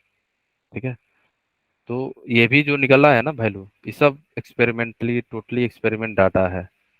ये आप बैठ के सोचो निकाल लूं, तो पॉसिबल है ही नहीं। ठीक है, फाइन, पूरा सेटअप किया, तो अगर आप चाहते हो तो एक कहीं सेटअप बनाते हैं और निकालते हैं हम लोग भी। ठीक है, ठीक है, हम्म, चलो, ठीक है, तो ये हमारे कोई नहीं पूछेगा कैसे आया, कैसे क्या हुआ ना। ठीक है, और इलेक्ट्रॉन का चार्ज भी पता था, वेलोसिटी भी पता था, स्पीड का, है ना, उसके हेल्प से इन्होंने निकाला था, है ना। चलो, प्लैंक कांस्टेंट की वैल्यू ना आप ध्यान रखना, क्योंकि हर जगह प्लैंक कांस्टेंट यूज होगा, है ना। एनर्जी जहाँ पे भी यूज करेंगे अपन, तो प्लैंक कांस्टेंट की वैल्यू यूज होगी, है ना। सर बहुत जगह यूज आ रहा है इसका। हाँ, और प्लैंक्स कांस्टेंट को ही अपन बोलते हैं फंडामेंटल कांस्टेंट भी है। ठीक है, ठीक है, प्लैंक्स कांस्टेंट को भी हम लोग क्या बोलते हैं, फंडामेंटल कांस्टेंट। और किस में मेजर किया जाता है? जूल सेकंड में। ठीक है, इन एसआई यूनिट, है ना। चलो ठीक है गाइस, ध्यान रखना ये हमारे लिए उतना इंपॉर्टेंट है नहीं, वैल्यू कहाँ से आ रहा है ना, वैल्यू क्या है ये याद होना चाहिए, राइट। अब आ जाओ, चलो। तो म्यू को क्या लिख सकते हैं, अब ये इस एनर्जी को हम लोग कन्वर्ट कर सकते हैं किसमें, E equal to H C upon lambda, ये भी ध्यान रखना। और क्या हो सकता है, अगर आपसे कोई पूछ दिया कितने हमारे क्वांटा पास, कितने कितने नंबर ऑफ क्वांटा हुए, क्वांटा है ना, मींस क्वांटम फोटोन, कितने नंबर ऑफ फोटोन हुए, तो है ना, तो इसके लिए यूज करते हैं E equal to N H C upon lambda. N जो है इंटीजर है, नंबर ऑफ क्वांटा बताएगा। एन क्या है हमारा, नंबर ऑफ क्वांटा, है ना, number of quanta, number of quantum, number of quanta या क्वांटम, एन निकलेगा, है ना यहाँ से। ठीक है। और एक चीज यहाँ पे ना आपको बता दूं एक, ठीक है, आगे जाने से पहले कुछ चीजें मैं बता रहा हूँ, याद रखना, आप लोग यहाँ पे लिख लो। अगर आप एनर्जी को इलेक्ट्रॉन वोल्ट में निकाल रहे हो तो याद रखना, डायरेक्ट फार्मूला आपसे अप्लाई कर लेना। क्या होता है इलेक्ट्रॉन वोल्ट, 1.6 मल्टीप्लाई 10 की पावर -19 जूल। तो आपका आ जाएगा एन इंटू 12400, एक मिनट। अगर एनर्जी को इलेक्ट्रॉन वोल्ट में निकाल रहे हो तो याद रखना डायरेक्ट वैल्यू क्या होता है, ई इन इलेक्ट्रॉन वोल्ट हो जाएगा हमारा N into 12400 divide by wavelength, है ना। वेवलेंथ किसमें है, एंगस्ट्रॉम। अगर आप मान लो नैनोमीटर में निकालोगे तो यहाँ से एनर्जी जो आएगा ना इलेक्ट्रॉन वोल्ट में आएगा, ठीक है, फाइन, ध्यान रखना है ना। तो ये रिलेशनशिप याद रखना, अगर नंबर ऑफ क्वांटा नहीं पूछा था सिंपल ये याद रखना, E equal to 12400 divide by wavelength, wavelength किस में है हमारा, एंगस्ट्रॉम में है। तो ये रिलेशनशिप ध्यान रखना, ठीक है। चलो फाइन। और एक एनर्जी का और फॉर्मूला होता है जो नोट में यहाँ याद रखना, जो आप लोग पढ़े भी होंगे नोट में, कि अगर एनर्जी को आप लोग क्लास 8 9 में पढ़े होंगे, एनर्जी को क्या लिख सकते हैं हम लोग, पावर, पावर तुम्हें time, time time. Power into time, याद रखना है ना, पावर इनटू टाइम, ठीक है। अगर कहीं इफिशियंसी दिया हो तो क्या कर देंगे हम लोग, एनर्जी जो हो जाएगी power into time into efficiency, ठीक है, जितना भी इफिशियंसी दिया हो, ये ध्यान रखना। ये क्या है हमारा, एनर्जी है, ये हमारा क्या है, ये हमारा क्या है, एनर्जी है, भाई ध्यान रखना है ना। चलो, सर अगर इलेक्ट्रॉन वोल्ट को जूल में लिखना है तो कन्वर्जन कैसे होता है? इलेक्ट्रॉन वोल्ट, 1 इलेक्ट्रॉन वोल्ट कितना जूल होता है, किसी को पता है 1 इलेक्ट्रॉन वोल्ट को क्या कैसे चेंज करेंगे, बोलो। सर वही होगा जो इलेक्ट्रॉन का चार्ज होता होगा, जूल लगा देते हैं। 3.6 इंटू 10 की पावर 6 जूल। नहीं नहीं, relationship between electron volt and joule. 1.6 हाँ अब जो सही सर बोले। चार्ज 1.6 मल्टीप्लाई 10 की पावर -19 जूल। यही होगा। 1 इलेक्ट्रॉन वोल्ट कितना जूल होता है, किसी को नहीं पता। सर 1.6 मल्टीप्लाई 10 की पावर -19 जूल। हम्म 1 इलेक्ट्रॉन वोल्ट जो है अगर जूल में निकालोगे तो सही बोल रहे हो, ठीक है, ये ध्यान रखना है ना। चलो ठीक है। तो 1 इलेक्ट्रॉन वोल्ट अगर कोई आपसे बोले जूल में क्या हो जाएगा, 1.6 इंटू 10 के पावर माइनस 19 10 की पावर -19 जूल। जूल, सर ये तो याद है। ठीक है। तो ध्यान रखना 1 इलेक्ट्रॉन वोल्ट जो होता है हमारा 1.6 इंटू 10 के पावर -19 होता है, ठीक है, आ जाए। चलो तो ये आज सारा चीज याद रखना, one one one Einstein of energy, ये हम लोगों ने देख लिया है ना ऑलरेडी। एन नोट क्या है, नंबर ऑफ फोटोन या नंबर ऑफ क्वांटा, है ना, ठीक है, ये फॉर्मूला ध्यान रखना है ना। ठीक है, ये क्वेश्चन आपके सामने क्या दिया है, बल्ब सर में ये कितना, एन एन नोट क्या था ये? Avogadro number, number of photon अच्छा या अच्छा number okay of sir quanta. Okay n है, एन नोट है, सेम चीज है ना। ठीक है, सी के percent emitted light, how many photon are emitted. हाँ, यहाँ पे हाउ मेनी फोटोन मिला मीन्स एन की वैल्यू निकालना, मीन्स एन नोट की वैल्यू। ठीक है, यहाँ पे किसने भी दिया है, वेवलेंथ में दिया है तो डायरेक्ट निकाल लो इलेक्ट्रॉन वोल्ट में। ठीक है, तो इलेक्ट्रॉन वोल्ट में क्या आ जाएगा, 12400 डिवाइडेड बाई 4500। एनर्जी आ गया, देखो 8% एनर्जी, 8% है ना। ठीक है, बॉल पावर, हाँ, how many photon are emitted. अच्छा, तो ये एनर्जी आ गया एन भी लिखना होगा ना सर उसमें साथ में, कहाँ पे। फोटॉन्स निकलने सर, एन उसके फॉर्मूले हाँ, में, इंटू एन एन है ना। N multiply 1240। ठीक है, अब यहाँ से क्या आ जाएगा, इलेक्ट्रॉन वोल्ट जो होगा हमारा कितना हो जाएगा, n naught into 124 divide by 45, ये हुआ ना। अब किससे बराबर करना होगा, bulb is rated 140 watt, 4% of the energy is emitted as a light, तो 4 वाट है पावर। ठीक है, तो यहाँ से कितना आ जाएगा आपका, 150 इंटू पर 80। सेकंड का निकालना है सर। हाँ, हाँ, 1 सेकंड एक के लिए ही सेकंड होगा का। फिर, तो टाइम 1 होगा, 1 सेकंड हो जाएगा फिर, तो 8% है ना ये। एफिशिएंसी है सर। ठीक है, इफिशियंसी 8 हो गया, तो 8 से मल्टीप्लाई कर दो, इंटू 8 डिवाइड बाई 100, ये बराबर कर दो किससे, n naught 124 divide by 45। N naught की वैल्यू यहाँ से आ जाएगी, वही हमारी क्या होगी, आंसर होगी। ठीक है, ठीक है, आगे चले हम लोग। अच्छा ओके, 1 सेकंड, 1 मिनट, हमारा जो आ रहा है ना कि जूल इलेक्ट्रॉन वोल्ट में नहीं, जूल में सर, जूल में करना था। तो ध्यान रखना, यस हमें सर, जूल में ही चलना होगा, है ना। क्योंकि वहां पे सर एनर्जी पावर दे दी ना सर, पावर जूल में होती है। ये ध्यान रखना, ये गलती मत कर देना आप लोग, है ना। सर उसमें वो मल्टीप्लाई कर देंगे ना सर, जो उसका कन्वर्जन का होता है, मिटाने की जरूरत हाँ, पड़ेगा। ठीक है, ठीक है, ठीक है, तो ध्यान रखना ये यूनिट जो है ना, क्वेश्चन सॉल्व करने से पहले ध्यान रखना ये सारा चीज, है ना। पावर जूल में होता है ना, तो हमें जूल में ही चलना होगा, इलेक्ट्रॉन वोल्ट में नहीं। ठीक है, समझ गया ना।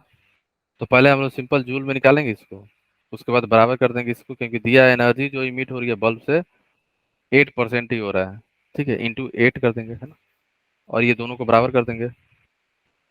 यहाँ पे एन है, इंटू एन, इंटू एन, ऐसे ये ध्यान रखना, है ना, इंटू एन, इसलिए यहाँ पे एन आ गया। एन क्या, नंबर ऑफ क्वांटा या नंबर ऑफ फोटोन। क्लियर, चलो। अब ये क्वेश्चन आप लोग ट्राई करना वैसे, है ना, डाउट होगा तो पूछना, है ना। इजी है, नंबर ऑफ क्वांटा पूछ रहा है यहाँ पे भी। यहाँ पे क्या है, number of photo immediate 10 hours. अच्छा, समझ गया ना, एनर्जी निकल गया यहाँ से, पावर इंटू टी, यही है ना, कर लो। हाँ, यहाँ से एनर्जी आएगा 10 आवर, 10 घंटे, 60 इंटू 10, 36000। 6 इंटू 60, यही हुआ ना। Yes sir. फाइन, चलो, सेकंड में सर हो गया नहीं 3 बार हमें। नहीं आएगा सर, 2 बार आएगा क्यों, सर, एक सेकंड में करना है ना सर, 2 बार आएगा। 2 बार है, आएगा सर। ठीक तो है, 3 बार थोड़ी है अच्छा इधर ठीक है सर, एक पावर का है। तो यहाँ से एनर्जी आएगा इसका, और ये बराबर कर दो किससे, E equal to N H c by lambda, बस दोनों को बराबर कर दो, ई की वैल्यू यहाँ पुट कर दो, यहाँ पे एन हमें निकालना है, एच पता है, सी पता है, वेवलेंथ आपको पता है। ठीक है, और जूल में निकालना है ना। ठीक है, चलो आगे चलते हैं। यहाँ पे क्या है, calculate the energy in joule corresponding to light, इतना इतना इजी आटा, होमवर्क में लेना, इजी वाला ले लेना होमवर्क में सारा, है ना। ठीक है, आज कल का लोड केमिस्ट्री में ज्यादा होगा, आप लोग का ध्यान रखना। ठीक है, ये यहाँ पे भी होमवर्क में है, मैं और भेजूंगा क्वेश्चन, सारा क्वेश्चन सीरियसली आप लोग कर लेना जरूर, है ना। सब जेई मेन का पीवाईक्यू है ये। ठीक है, 2000 में पूछा गया है, 2011 में पूछा गया है होमवर्क। ठीक है, ट्राई जरूर करना, है ना, इसमें डाउट हो तो जरूर पूछना, सोल्यूशन है लेकिन फिर भी 2013 में पूछा गया है। ठीक है, अब आता है हमारा फोटो इलेक्ट्रिक इफेक्ट, देखते हैं। देखो, फोटो इलेक्ट्रिक इफेक्ट क्या है, कोई बता सकता है anyone. What is photo electric effect? Sir जब क्या कहते हैं कोई इलेक्ट्रोमैग्नेटिक वेव किसी मैटर पे पड़ती है और उसमें से इलेक्ट्रॉन इंजेक्ट हो जाते हैं ज्यादा एनर्जी गेन करने की वजह से। अच्छा, कहने का मतलब कोई सा भी फोटोन आप स्ट्राइक कराओगे मेटल सरफेस नहीं पे, सर वहां से सर नहीं सर, जो उसको क्या कहते हैं वो अब अपने शेल से बाहर कर सके उतनी एनर्जी वाला जो फोटोन होगा बस वही कर सके। अच्छा, तो उसको हम लोग क्या बोलते हैं? मान लो ये मेटल सीट है, तो मेटल का अपना होता है वर्क फंक्शन। यस सर, हर एक का अपना ही होता है। सब मेटल का अपना वर्क फंक्शन होता है, जिसे हम लोग डिनोट करते हैं फाई से, ठीक है, या डब्ल्यू से, ठीक है, जिससे डिनोट करना चाहो आप कर सकते हो, फाई से भी कर सकते हो।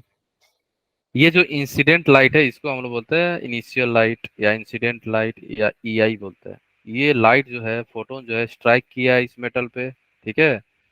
इस मेटल का वर्क फंक्शन मान लो दिया गया है 10 जूल, राइट। एंड आपने इंसिडेंट लाइट करा दी कितना, 20 जूल, ठीक है। अगर आपने 20 जूल एनर्जी पास करा दिया, तो मेटल जो है 10 जूल एनर्जी एब्जॉर्ब करके बाकी एनर्जी काइनेटिक एनर्जी में यहाँ से निकल जाता है इलेक्ट्रॉन। ये जो एनर्जी निकलेगा ना यहाँ से, इलेक्ट्रॉन लेके निकलेगा, कितना लेके निकलेगा, 20 दिया, तो ये कितना हो जाएगा, 20 - 10 = 10 जूल। 20, एक मिनट रुक जाओ, 20 की जगह 15 ले लो। 15 जूल इंसिडेंट फोटोन है, इसने स्ट्राइक किया मेटल सरफेस पे, इलेक्ट्रॉन यहाँ से रिमूव हो गया, और इलेक्ट्रॉन यहाँ से काइनेटिक एनर्जी, मीन्स आप बोल सकते हो वेलोसिटी, कुछ वेलोसिटी के साथ यहाँ से इस मेटल सरफेस से निकल रहा है। ये हमारा इलेक्ट्रॉन है, ये इलेक्ट्रॉन हुआ, ये निकल रहा है ना यहाँ से, ठीक है, राइट। तो ये जो इलेक्ट्रॉन निकल रहे होंगे, कुछ तो वेलोसिटी होगी, है ना। अगर वेलोसिटी है तो काइनेटिक एनर्जी होगा, है। तो काइनेटिक एनर्जी कितना होगा यहाँ पे, तो सर वर्क, मास से कैलकुलेट कर लेंगे।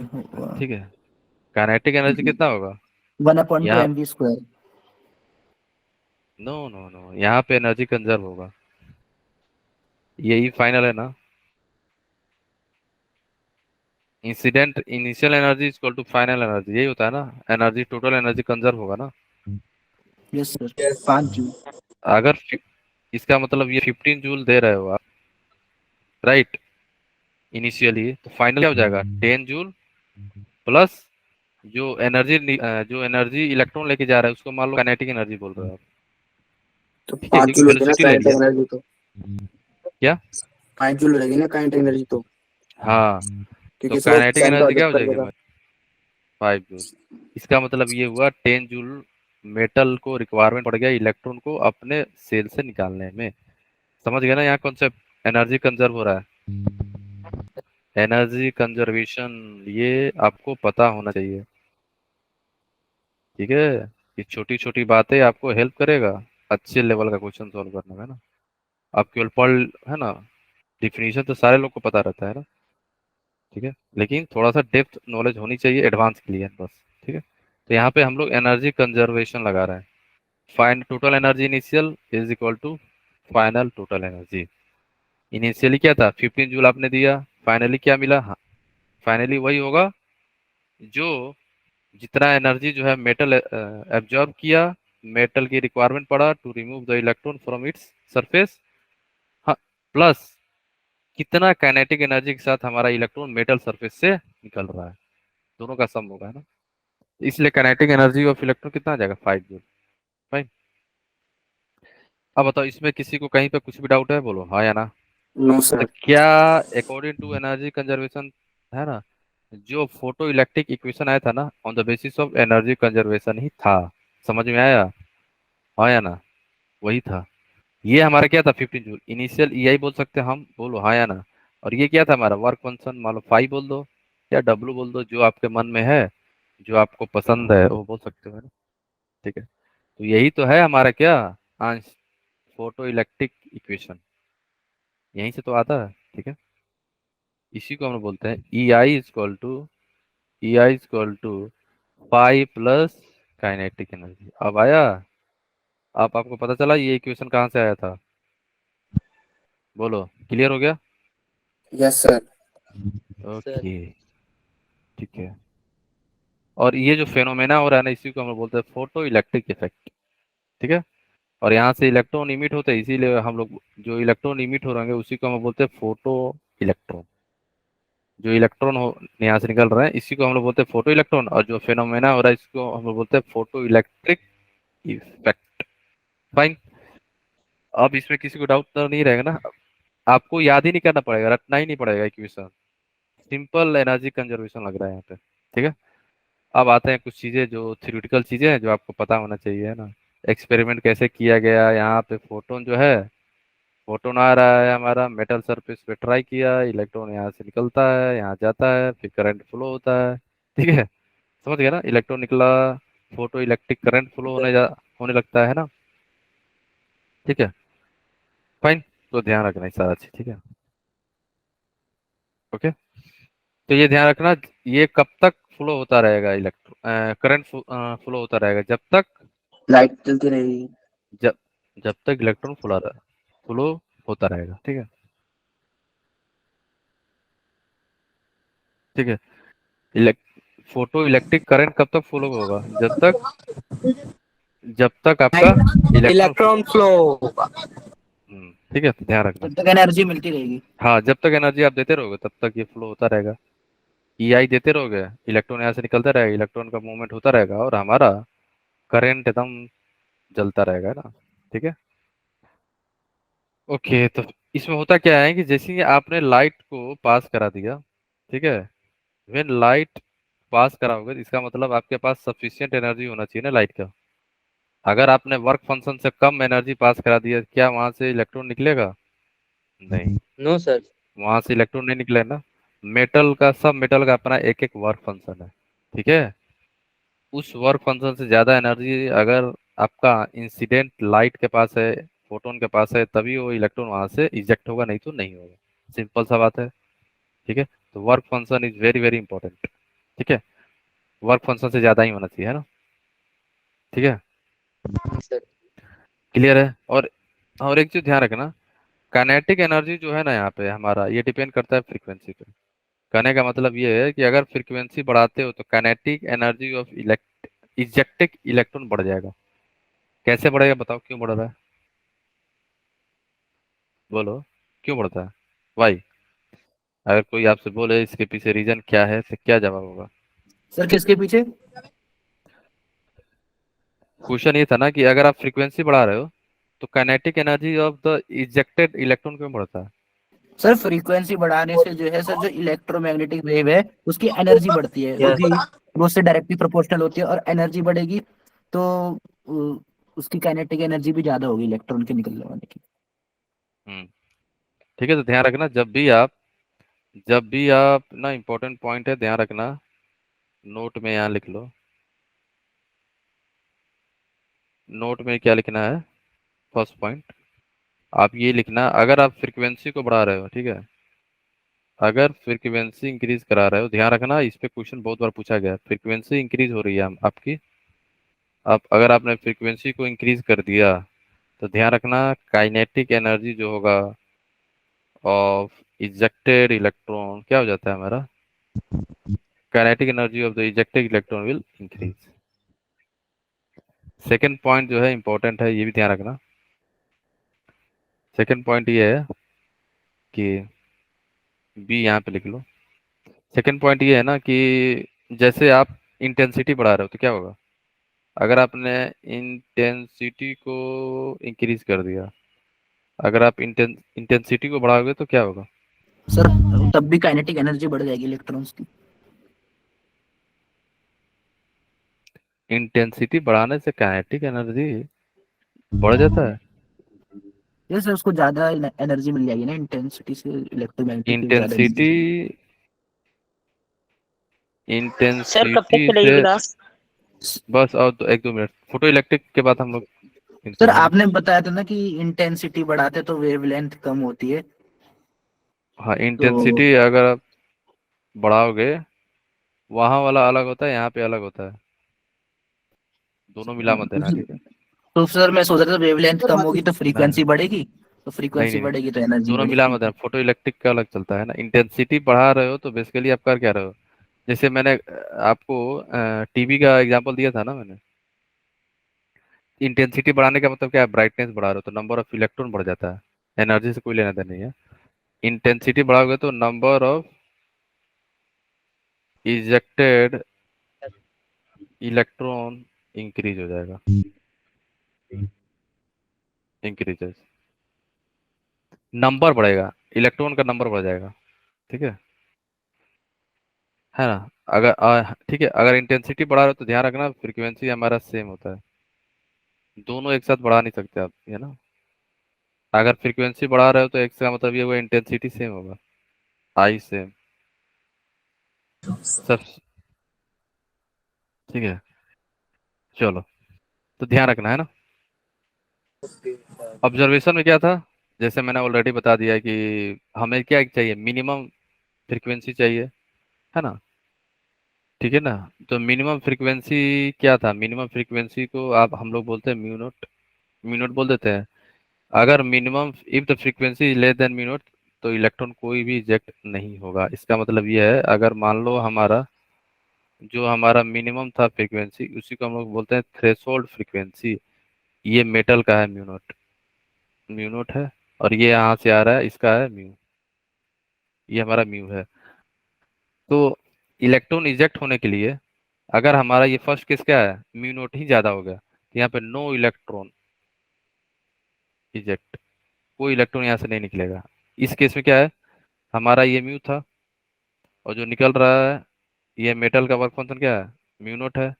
इसी को हम लोग बोलते हैं क्या, threshold frequency, minimum frequency threshold frequency हो जाएगा। अगर म्यू ज्यादा हो गया म्यू नॉट से, तब यहाँ से इलेक्ट्रॉन यहाँ हमारा निकल जाएगा, यहाँ से हमारी इलेक्ट्रॉन रिमूव हो जाती है। ठीक है, यहाँ से हमारा इलेक्ट्रॉन रिमूव हो जाएगा ना। तो वर्क फंक्शन क्या होता है, minimum energy required to remove a electron. तो डब्लू, वर्क फंक्शन को डब्लू नोट से या फाइव से भी कर सकते हैं ना। तो वर्क फंक्शन क्या होता है हमारा, एच म्यू नॉट। ठीक है। सर एक क्वेश्चन था, हम्म, सर क्वेश्चन में हमें वर्क फंक्शन दिया होगा या इसको आगे कैलकुलेट करने की जरूरत पड़ेगी? वर्क फंक्शन देगा भी, वर्क फंक्शन देगा वो। अगर नहीं दिया तो फिर वर्क फंक्शन निकलवाएगा आपसे कि इस मेटल का वर्क फंक्शन क्या था, तो फिर वहां पे उसको kinetic energy plus initial energy दोनों देना पड़ेगा। ठीक है, ये ध्यान रखना। वर्क फंक्शन क्या होता है, minimum energy required to eject the electron, इतना तो एनर्जी होना ही चाहिए, है ना। ठीक है, ठीक है। तो 1 इलेक्ट्रॉन वोल्ट क्या होता है, charge on 1 electron it is nothing but 6.2 into 10⁻⁻19 electron. ठीक है, इसी को बोलते हैं हम लोग 1 इलेक्ट्रॉन वोल्ट। ऑब्जर्वेशन क्या था, फोटो इलेक्ट्रिक, सेकेंड पॉइंट हमारा ये है। देखो ये सारा चीज हो गया है ना, कि आपका जो इंसिडेंट फोटोन है, इंसिडेंट का फोटोन का जो वेवलेंथ है या एनर्जी है, ज्यादा होना चाहिए किसके, वर्क फंक्शन से, है ना। डब्लू नोट से ज्यादा होना चाहिए। अगर मान लो ई आई है हमारा, ई आई जो है आपका ज्यादा होना चाहिए डब्लू नोट के। कहने का मतलब जो हमारा इंसिडेंट, जो आप ऐसे बोल सकते हो, अगर ई आई जो है यहाँ पे फ्रीक्वेंसी अगर म्यू है या वेवलेंथ, हाँ म्यू है, ठीक है। अगर फ्रीक्वेंसी आपका म्यू है, ठीक है, अगर इसका म्यू नोट है तो, है ना, इलेक्ट्रॉन रिजेक्ट होने के लिए क्या होना चाहिए, mu is greater than mu, है ना। अगर वेवलेंथ का बात करें तो यहाँ पे अगर लेमडा है और यहाँ पे क्या है हमारा लेमडा नोट है, तो क्या होना चाहिए, lambda note is greater than lambda, यही हुआ ना। समझ रहे हो आप, उल्टा हो जाएगा ना एनर्जी से। चलो, सर क्या बताया अभी आपने?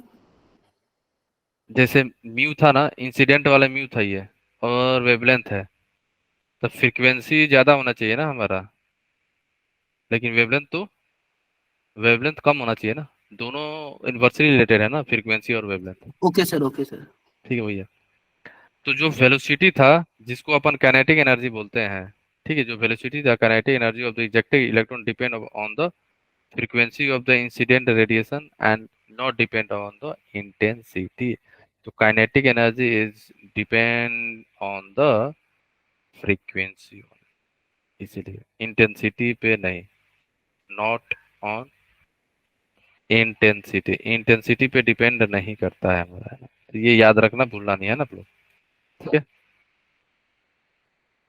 सेकेंड क्या था, number of ejected electron is directly proportional to the intensity. अभी मैंने बताया अगर आप इंटेंसिटी बढ़ाओगे तो नंबर बढ़ जाएगा, कभी 2 निकल रहे हैं हम 4 निकल जाएंगे, बस नंबर ऑफ इलेक्ट्रॉन इजेक्टेड आपकी बढ़ जाएगी, नंबर ऑफ इजेक्टेड इलेक्ट्रॉन आपकी इंक्रीज हो जाएगी,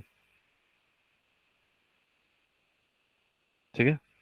चलो ओके, तो ये सारा चीज हो गया ना, ये आप डिटेल्स, सफिशिएंट एनर्जी होना चाहिए जिसको हम लोग थ्रेशोल्ड फ्रीक्वेंसी बोलते हैं, मिनिमम फ्रीक्वेंसी से ज़्यादा होना चाहिए ना, अगर म्यू नॉट मिनिमम है, ये मेटल का म्यू नॉट है, तो जो आ रहा है म्यू, वो म्यू हमारा ज़्यादा होना चाहिए म्यू नॉट से, वही बोल रहा है मिनिमम, उसी को हम लोग बोलते हैं थ्रेशोल्ड फ्रीक्वेंसी। हाँ, अब जो एक्सप्रेशन आपको याद रखना होगा, ठीक है, ये जो एक्सप्रेशन आ जाएगा आपका नीचे आएगा, ठीक है, ये सारा चीज़ हो चुका है। जो हमारा एक्सप्रेशन आ जाएगा फोटो इलेक्ट्रिक इफेक्ट का, आप ध्यान रखना क्या आ जाएगा, kinetic energy is equal to क्या हो जाएगा, बोलो, h mu minus H mu naught, समझ गए। ये क्या था हमारा वर्क फंक्शन का था, डब्ल्यू नॉट का है, ये सर एनर्जी थी। ठीक है। ये क्या है हमारा इंसिडेंट का, इनिशियल इंसिडेंट एनर्जी, ठीक है, क्लियर है। चलो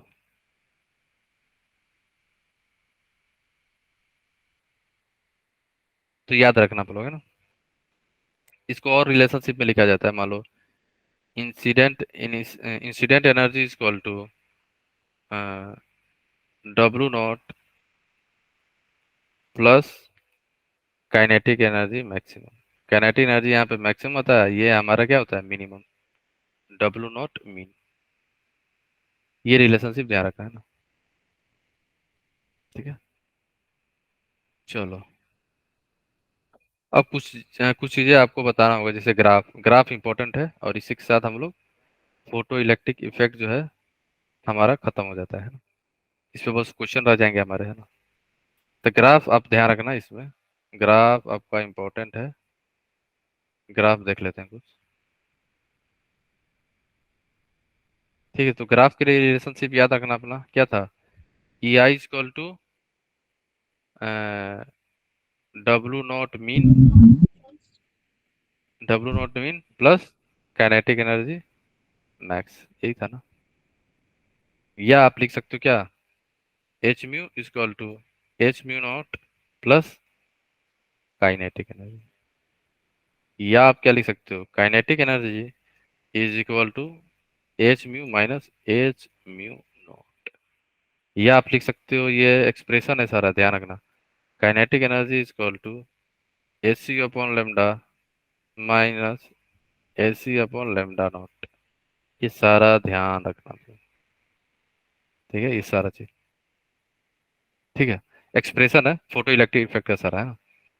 अब अगर आपको ग्राफ पूछा जाए, मान लो ग्राफ बताना आप लोग, किसके किसके बीच में, kinetic energy versus frequency, versus frequency के बीच में ग्राफ कैसा होगा, अगर आप देखो तो ग्राफ आता है हमारा काइनेटिक एनर्जी वर्सेस फ्रीक्वेंसी के बीच में, ये हमारा फ्रीक्वेंसी हो गया, ये हमारा है काइनेटिक एनर्जी, ठीक है, जैसे फ्रीक्वेंसी बढ़ेगी तो काइनेटिक एनर्जी बढ़ेगी। बढ़ेगी, ठीक है। तो तो सर ग्राफ कांस्टेंट हो जाएगा फिर, मतलब एक लाइन में जाएगा, ऐसे, स्ट्रेट लाइन।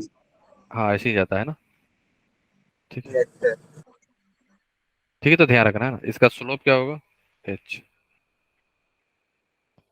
अब दूसरा ग्राफ है नंबर ऑफ इजेक्टेड इलेक्ट्रॉन, ठीक है। सेकेंड ग्राफ है आपका नंबर ऑफ इजेक्टेड इलेक्ट्रॉन के बीच में एंड फ्रीक्वेंसी के बीच में, तो ग्राफ आपको कुछ ऐसा दिखेगा, फर्क नहीं पड़ेगा sir.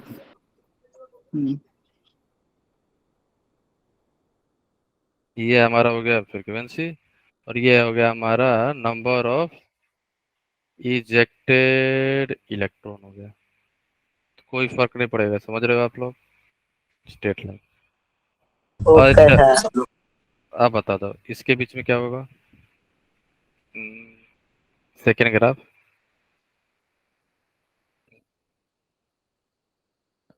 Kinetic energy versus frequency, नहीं इंटेंसिटी, अब भी कोई फर्क नहीं पड़ेगा sir.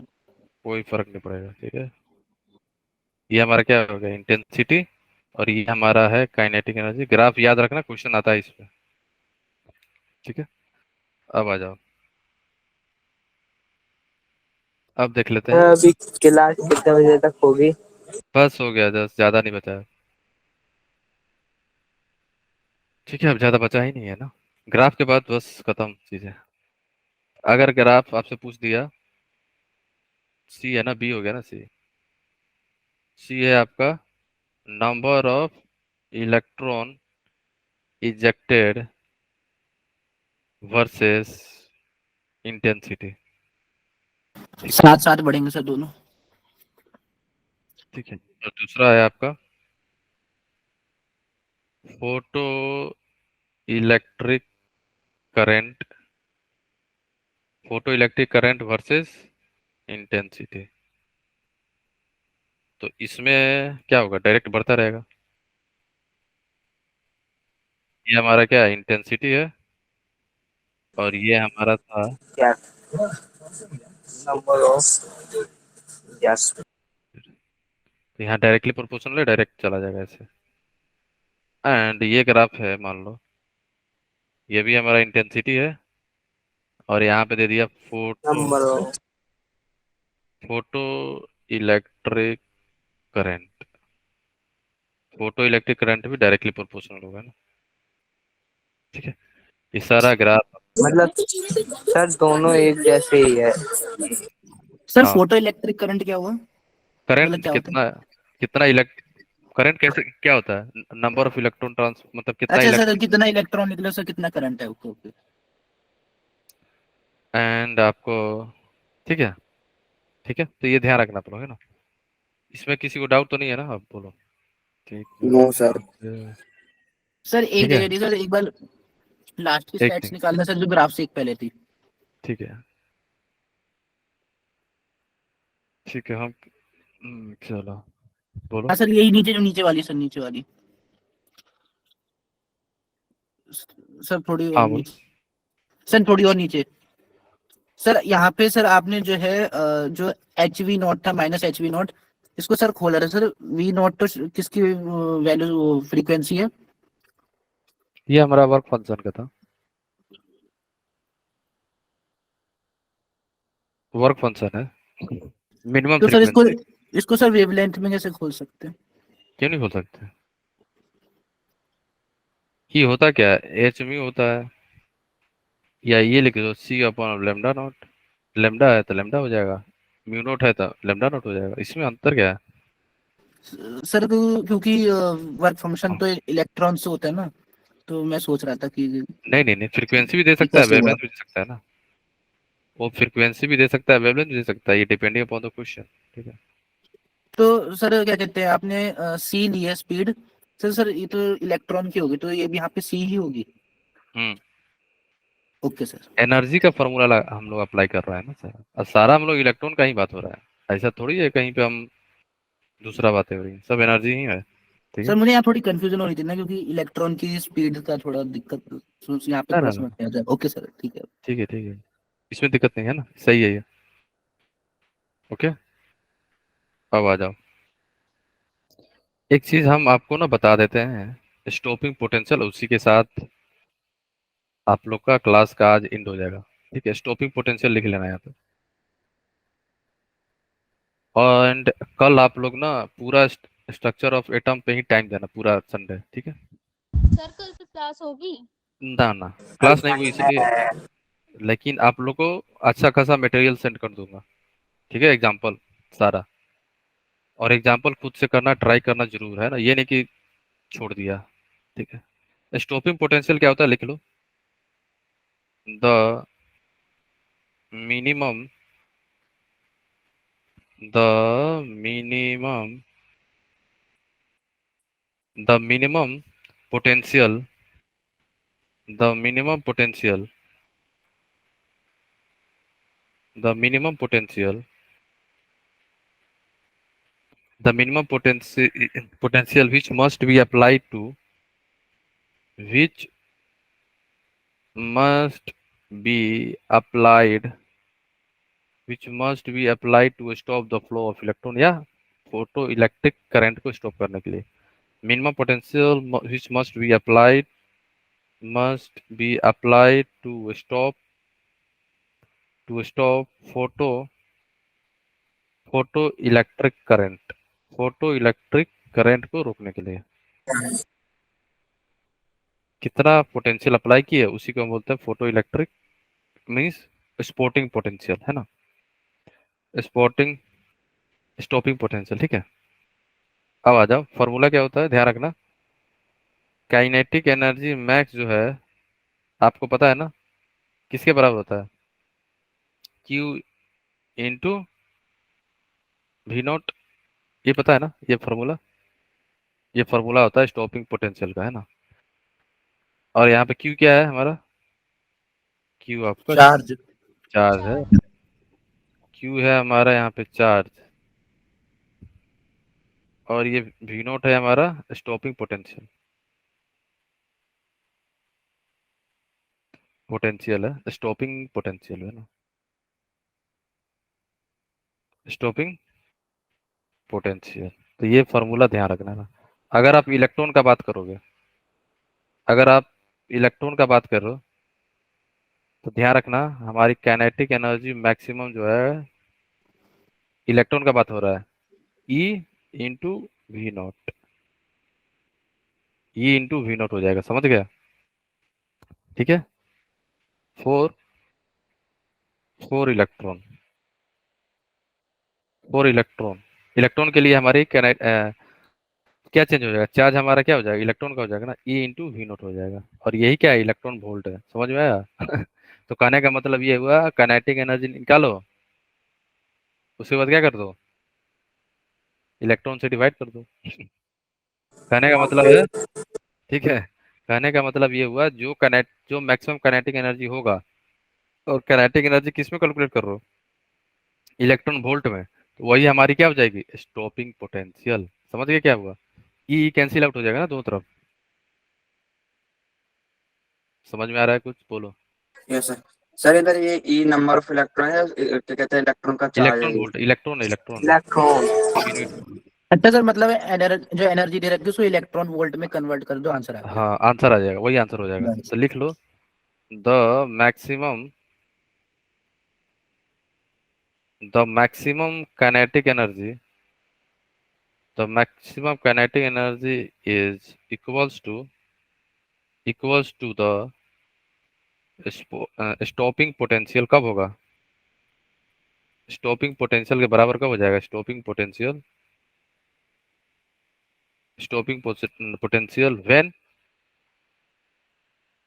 When potential is when kinetic energy is measured in electron. समझ गए, इसमें किसी को कहीं पे कुछ भी डाउट तो नहीं आ रहा है ना, ध्यान रखना।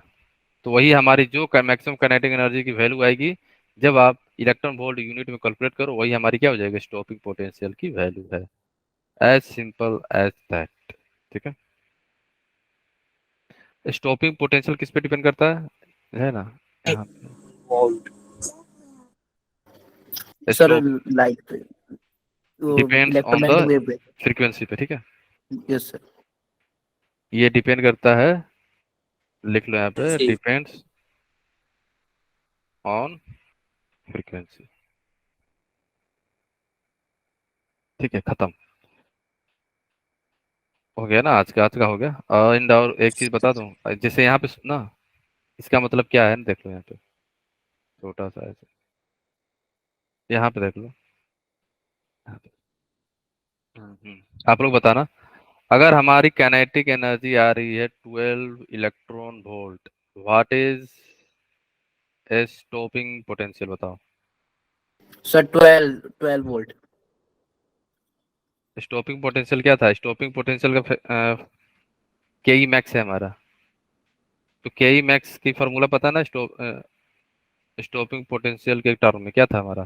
फॉर इलेक्ट्रॉन इलेक्ट्रॉन के लिए क्या था? ई इंटू वी नॉट था ना, है ना? तो दोनों के बराबर करो तो क्या हो जाएगा? 12 electron volt is equal to E V naught. E cancel out, 12 V volt. Naught is equal to 12 12 volt. Volt. आप समझ गए ना? This is called the Yes, sir. Stopping potential. Fine, ठीक है गाइस। तो आप लोग ये सारा क्वेश्चन है होमवर्क में है, ट्राई करते रहना। कल संडे पूरा एकदम केमिस्ट्री पे पूरा दे दो, क्योंकि ये बहुत ज्यादा इंपॉर्टेंट चैप्टर है। फिजिक्स में भी आएगा, फिजिक्स में भी पढ़ोगे तो रिवीजन ही होगा फिजिक्स में जाके, समझ गए आप? Yes, sir. पूरा ओके सर। ठीक है, सर अटेंडेंस भी ले लो। ठीक है। ये सारा चीज आप ना जरूर कर लेना, है ना? सारा काफी अच्छे अच्छे क्वेश्चन है इसमें, है ना? ठीक है, सर होगी। ओके, ठीक है ना? तो नेक्स्ट क्लास में हम लोग स्टार्ट करेंगे बोर मॉडल। ठीक है, सर चलो ठीक है। सो मिलते हैं नेक्स्ट सेशन में, तब तक के लिए okay, bye bye, take care. Sir हाँ बोलो। सर जब हम ज्वाइन हुए थे 13 बच्चे थे ना, ठीक है। आधे